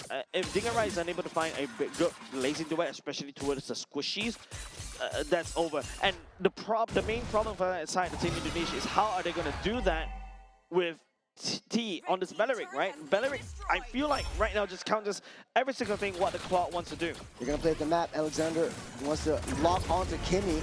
They're blocking the entrance route onto Tai. There's a wrap of the Dryad targeting onto Tai. Valeric falls, but a heavy spin also pins this box carry into the wall on the back line. They took care of that Kimmy. No extra damage. Black Dragon came in a little bit too slow. They still got Kyo in the picture though. Cambodia trying to defend against this wrap that Indonesia wants to break. Two goes down with the Black Dragon here. You got a Big Daddy Dragon. Happy Father's Day. This is what Cambodia is saying to you. Dragon's massive right now from the side of Team Cambodia, right? Even though Team Indonesia pick up a very good fight, but then the return light wheels as well. Vengeance though, Kyo almost taking himself out. Curtain Call was also activated by the side of CC as well onto Kyo, but Kyo, that speedy light wheels, that proc on the true damage, even through that Vengeance, Team Cambodia finds a picking onto Xiaoyuki early in the town. Take a look at this replay, right? It's just, I think this is already over, but before that, right, Dalvan and also Afan is taking a lot of damage early just now because of the Kyo and also the Sylvan as well. The Black Dragon form coming in just a nice moment. He's this massive dragon. He's just shredding Shard residue. He's almost nigh impossible to kill, especially after you lost Dalvin, you lost Xiaoyuki and Dingarai. Cambodia takes the first Lord. I'm just waiting for 1 second until the Lord spawns up. As Indonesia on the defense. Oh, Kimi actually taking a lot of damage. Able to use the jetpack to get out. Cambodia wants to get that reset, and it's so easy for Cambodia's. Win condition. You just need to find Dingarai, take him out, and basically that's it. The damage from Xiaoyuki won't start to hurt until really just a little bit later in this in the game. For Cambodia though, even if you take out that Kenny, you still got Kyo to deal with. If you take out Kyo, you still got Soban to deal with. Yep, I think it's just, you can see Alexander using the Badang. I think the fist cracks were great, but he needs to hit the right target, right? Try to pin down Kyo, try to pin down Soban, but still, T as the Beleric just exists. Dingarai couldn't do anything. Dalvin is a juice-in, by the way, so he's going to run out of steam very shortly if he doesn't control his and watch his mana as well. But on the other hand, Sylvan on this Kimi could just go on for days, keep constantly hitting, and that's free damage that members on Team Indonesia have to watch out for. They're trying to tease Indonesia to come out just a little bit more. Heavy spin already utilized by Afan in a last-ditch effort to push Cambodia away, but they're clinging on to that lead that they're having. CC pathing all the way up top, trying to fix that wave. Generate a slow little push up top against Team Cambodia. Items check right now. It is also going to be the maximum item that Dingarai already needs. Does have the Wind of Nature. Perhaps he's ready to play. They're kind of re-engaged. They just want to take down this T2. Cambodia. Oh, that's a Petrify onto Dalvin. Crimson Beacon locked up just in the nick of time. That's the taunt. Blocking up a fall from the rest of the team. No damage, no problem. Alexander's next to fall. The fish crack will not be enough as the Black Dragon keeping all 4 members of Indonesia away from Cambodia. T is basically delaying that the rev of the Dryad for such a long time, and he's actually making like Dingarai unable to use the Blazing Duet in the nick of time, and that's a big problem. Now, to make things even worse, Kyo has secured his own Wind of Nature. Now Dingarai has to be careful, has to be smart on how he maneuvers this plot around and land out a maximum potential damage using the Blazing Duet. 30 seconds until the Lord spawns up. Cambodia speeding up this game. It's late. They've had a long week. And now Cambodia is just pulling and playing mind games over Indonesia. Plate armor, Shanghai's Prologen, exactly what the Baxia needs. Activate the Toti's Poisons as well. You're just gonna absorb this so much damage as well. Yep. It's just so much damage for the side of Team Cambodia. They can absorb. They're more than happy to absorb the damage from the side of Delvin and also Dingarai as well. Shayuki, I think currently as a critical, you're not able to find anything unless it's isolated. No, Petrified Alexander, so unfortunate. Indonesia doesn't have a setup. This crack would have been so helpful. Holding on to the Rebel. No Rebel Riot though. The Blazing Duet will come through. Tai taking a lot of damage. You get Baxia coming in hot. You get a Black Dragon as well. Over on the backside, Shauki able to deal enough damage to push to a higher way, but he's just healing everything back up. The sustain from this dragon is too much to handle at this point. Nice pick up coming outside of Team Cambodia onto Alexander, right? Like, and not just that, right? Even Bederick has already committed to the ultimate. Even Team Indonesia couldn't dare to jump into. Dingarai finally activated the Blazing Duet, but the members from the side of Team Cambodia, you know, got the chat ties for join as I was talking about. You also got your the blade armor as well. So technically speaking, Team Cambodia is dishing out the damage back into this Claude. Yeah, the reflect is just way too much for Indonesia to handle at this point. Beleric, hard to deal with, and he is just holding on to the Rapid Riot until at the very last second when Indonesia is lured with all 5 members and Cambodia just overturning all these team fights. Now that's on the defense, back on the defense, the Lord pushing in the mid side, Black Dragon form, over on the back side, Traction Pulse, will pull a fan back, Kitty Spin committed. The crash onto the turret, locked down underneath the wall, the dragon will get out safe. Kyo just dealing that damage onto the turret, onto the structures that Indonesia holds dear. They took what they can and they're rotating. They are making full use of the next minion waves. Yep. Now Team Cambodia backing, pushing into Team Indonesia back against the wall, trying to look for any form of pickups right here earlier just now. The Lord and all this kind of stuff. I think in terms of the Lord fight, in terms of juggling these team fights, Team Cambodia, I think they executed to the T. But when it comes to Team Indonesia, though, Alexander, these Badang finds, these Badang picks, I think is great, but you need to find the right targets. If the Kimi and also the carry is just left untouched, then what's the point? There's no point because the members from the side of Team Cambodia, especially the tanks, are more than happy, more than glad to absorb the damage coming off the Juicin and also the Claude. You know, easier said than done. I think this Badang is kind of in a similar situation with the Ruby from the previous game.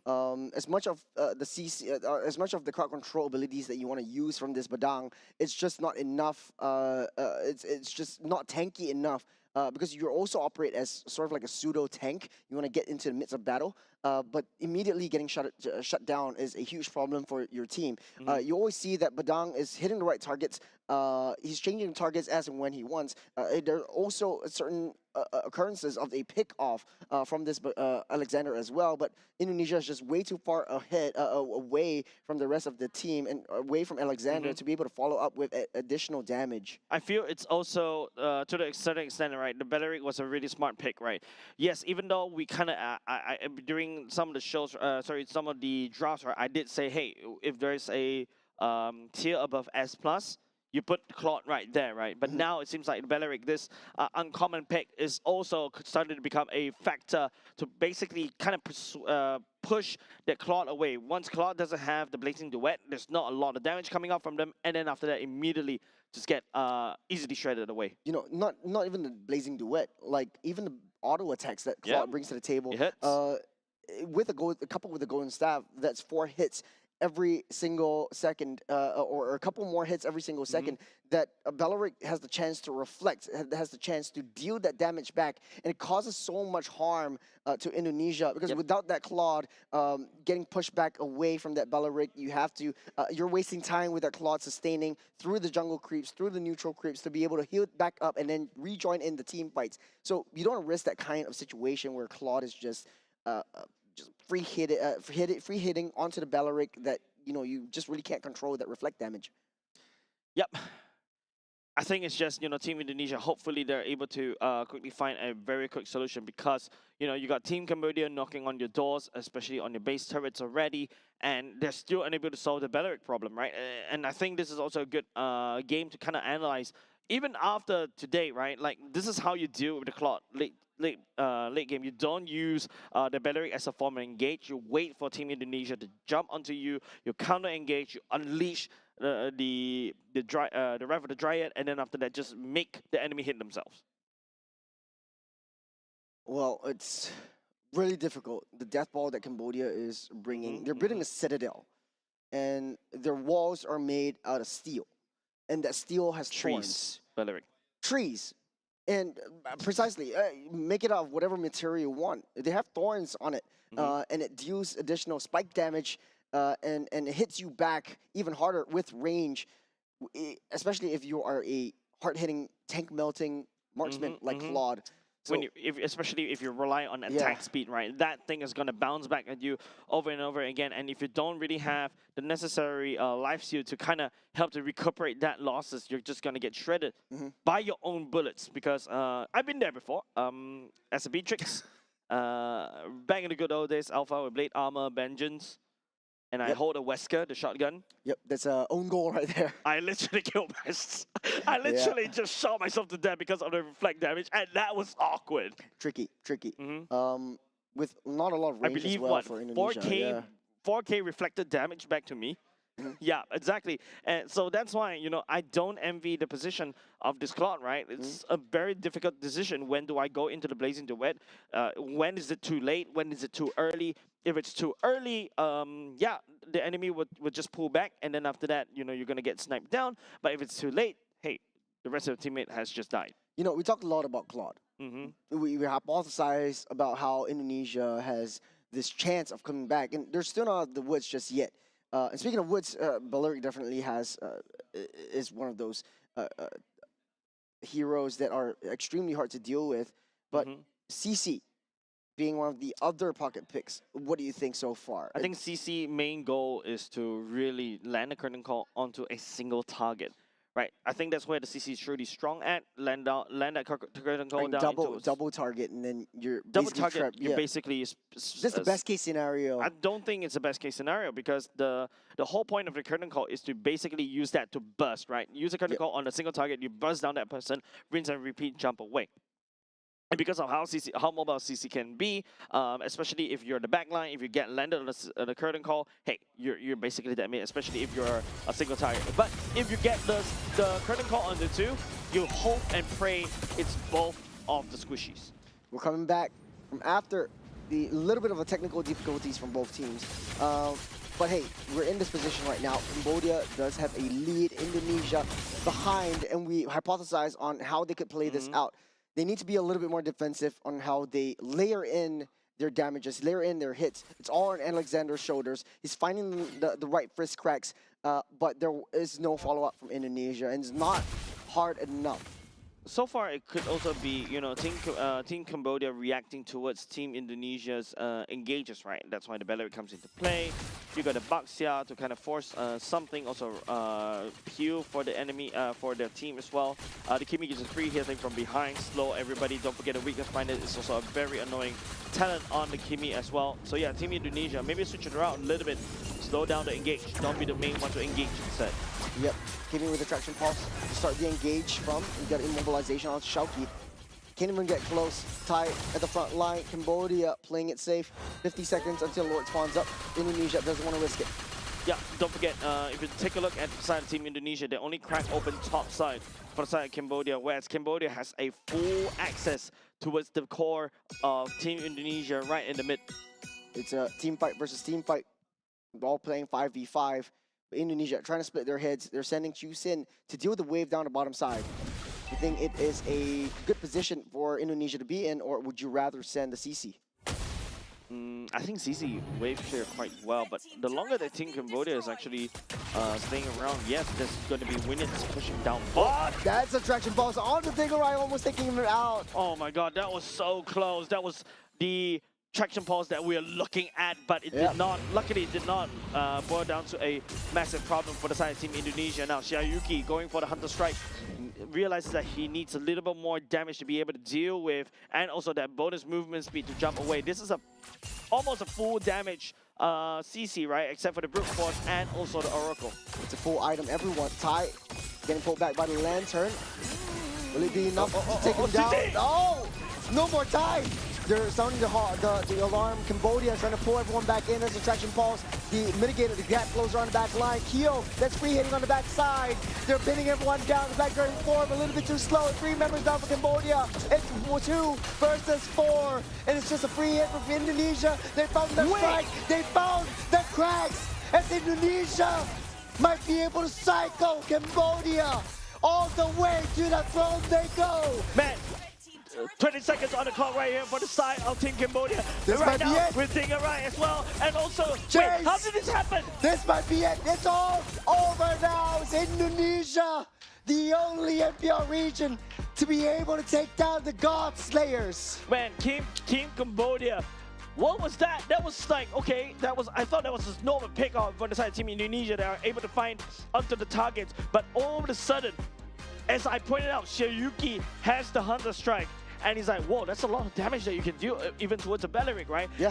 That's what I mentioned, right? You land on the curtain call onto a single target, you just shred through HP bars, and the target, unfortunately, was Belleric. Belleric, unfortunately, overestimated the amount of tankiness he has on this CC. I am just in awe. I wish there's a replay. when we hypothesized, Yep. like, okay, this CC, what is the goal? And you said, okay, single target. Cuss. And then single target. And it was on to Ty. And we thought, like, okay, Ty is going to be safe and sound. He's a strong tank. He doesn't have the immortality, though. And he is not even full build. He doesn't really have that last item that he really needs. Yep. And Indonesia took full advantage of that. Immediately, once Valorant was taken out, no Rather Dryad, no problem at all. They tore the entire Citadel apart. The walls were broken. Akai just came in, heavy spin, disrupted that back line to be able to finish up that job. And without the Kimmy, without Kyo in the picture, it was just all over from that point. Yeah, and the fact is, you know, if you notice in that fight earlier just now, it was Claude sent all the way to the side lanes, and also the Dragon sent to the bottom lane as well. Of course, you're gonna have to give the award for the MVP over to Delvin for the juicing, but I want to highlight that last team fight earlier just now, right? The fact is, the Dragon was the one that's also constantly peeling for the whole team, and now because after immediately when you lose your Belleric, you just lose a lot of peeling factor, right? Yes, technically speaking, you got the Baxia, but late game, you got Dingerai that's unlocked, unleashes the Blazing Duet. The biggest problem for the side of Team Indonesia was Belleric's ulti, and right now, Dingerai is this unleashed beast, got activated, just bursting down the rest of Team Cambodia one after another. Indonesia definitely read Cambodia like an open book. This is by no means a dominant position that any one of these two teams were in. It was even Stevens. Look at the scoreline, 11-11. Make a wish, Jays. And picking up that pocket picks with the Badang, with the CCs was definitely the change that they need. Sure, they suffered a little bit with Thai. They suffered a little bit with Belleric being a counter dive synergy, and Indonesia was playing the back foot for at least a third of the game. But hey, the last hit, it just takes one spark to light a fire. Yeah, the item diff, I would say, I blame on Hunter Strike, man. The Hunter Strike all of a sudden it does a lot, hurt, and exactly what I was ordering. Maybe the curtain call onto one single target. T was the one that absorbed that curtain call. Then you see how fast T just melted right in front of your eyes, right? CC can shred through HP, and Shiryuki knows it, using the great success as well. The Lexan to stun lock over that Belleric at the same time, and Delvin landing down, making sure he's also adding on more damage onto this Belleric. You know, Dingerai wasn't even in the picture. Nope, so when we hypothesized, like, okay, this is going to be hard for Claude to take down this Belleric. Claude is not going to be the one that takes down this Belleric. Shiryuki. It's going to be Shaoki, it's going to be Delvin, who's going to be pulling Ty back. And he was in a very vulnerable position. He was just walking along that riverside in the middle of his base, and Indonesia managed to clear and wipe them out underneath their opponent's base, underneath Cambodia's base. By the way, that is the first tier turret of the mid lane for the side of Team Cambodia. And once, you know, Team Cambodia got wiped out, Team Indonesia make the solid choice to just rush all the way and just burst through mid, first tier, second tier, third base turret, and then straight into the core. And there's only like a couple of seconds left for just in the nick of time, right? Just before the clock strikes, before the members of Team Cambodia starts to respawn. Well, Jace, what a way to finish the Asian game qualifiers. A lot of shakeups in Group A, especially. this has been such an exciting journey, and I'm glad to cover it with you. Yeah, of course, shout out to Abstract and Moment, which also gives delivers the show for day 1 and day 2 as well. Happy Father's Day over to Abstract too. And all the new fathers out there, hey, the last day, happy Father's Day. Hopefully you guys had fun here in the venue as well. Group A, especially Jace, this is pretty interesting. We don't have a solid first tier seed where Philippines and Cambodia, they're neck and neck on the first and top 2 seeds for now. We will be able to see the standings later on as we run this through. Yeah, of course, but of course, before we do, we talk about the standings as well, I would like to take this opportunity to give a huge shout out to the people who made the 2026 Asian Games Esports events MLB Mobile Legends Maven Qualifier possible. Of course, this is proudly organized by Singapore Esports Association and Zenway Production. Its commitment continue to drive the growth and development for esports both locally and across the region as well. We'd like to also acknowledge the invaluable support of Sports Singapore in advancing sports and also esports promotion and development, helping to create opportunities for not only just athletes but also the future talents that may also be walking through this door, right? And of course, a special thank you goes to our official integrated resorts partner, Resorts World Sentosa, for supporting with a 5-star venue and of course hotel across this historic journey towards the 2026 Asian Games. We're also proudly supported by our official partners Muntan Games, My Republic and Secret Lab, whose continued investment helps to elevate esports experience for players, fans and communities all across Asia. Jace, that was a mouthful. It is. Lots but to we thank. have to give those thanks. Well, it's going straight to the standings. We finished off Group A. Let's just hype it up. The top 5 that will be going to Nagoya, Japan, Philippines, Cambodia, Indonesia, Myanmar, and Malaysia. Man, Malaysia just cutting it very, very close, right? I heard earlier just now, Team that's Vietnam. a 3-4. They're tied with Vietnam. Yes, and because the fact that Wow. even though Vietnam was able to beat Team Malaysia, but because of the game win rate that allowed us to break that tie, so Team Malaysia will be able to go to Nagoya. Congratulations over to these 5 teams. You definitely are happy about that. Back to the motherland for Group A. But special thanks over to Vietnam, Laos, and Singapore for also being a part of Group A's journey. Now, moving on to Group B, all the way from the top, that Saudi Arabia, Jordan immediately qualified to Nagoya. We saw Iran take down Nepal earlier this morning in the 2-0 sweep in the last chance qualifiers, and that last chance actually paid off. Man, Team Iran, I would say they played out of their minds, especially in the first series. That first series,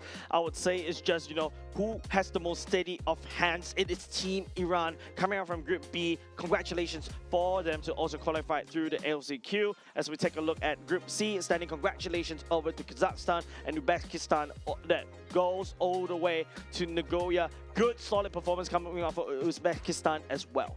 Yeah, huge thanks to Kyrgyzstan and Tajikistan for joining us right here in Resorts World Sentosa and playing alongside, and hopefully they learn and grow amongst their own regions and taking what they have to back into their own hometown. And last but not least, Group D, Mongolia and Hong Kong, China qualified to Nagoya, up from that top. Special thanks to Nepal, Pakistan, and Sri Lanka for joining us in here. Now, Jace, this is going to be an exciting main stage series where we not only get to see the Southeast Asian fight each other out, we get to see sort of a teaser from the last chance qualifiers, other regions facing up other regions, an international buffet, an international gourmet. Yeah, of course, and all the action will be happening in Nagoya, Japan. That is the main stage where all of the action will get unleashed. And this time around, no more groups, regions, right? You will be able to see inter-regions where they will start comparing each of their metas, and will their metas and play style last, and will they be crowned the champion of the Asian Games? Well, there is still a pretty decently long way building up to the main stage. There is still a couple of competitions midway through, and a new hero is going to be released very soon that might be able to potentially shake up the meta. So adjustments need to be made. A lot of learning needs to be done. A lot of growing from a lot of teams that qualified in the main stage. Yeah, well placed and well said there, right, Churros. I feel like really it's been a blast to be able to bring you all the action for the last past 2 days, especially me, Jace, and also Churros as well. Once again, shout out to also Abstract and Moment who delivered the action for day 1 and day 2. Shout out also to our players, our fans that actually visit the RWS, and also every one of you online that joined us for today. Yeah, and this has been a dramatic and defining day. Jace, a very long day. Why don't you take us home? So with that said, ladies and gents, thank you very much. We'll see you at Nagoya.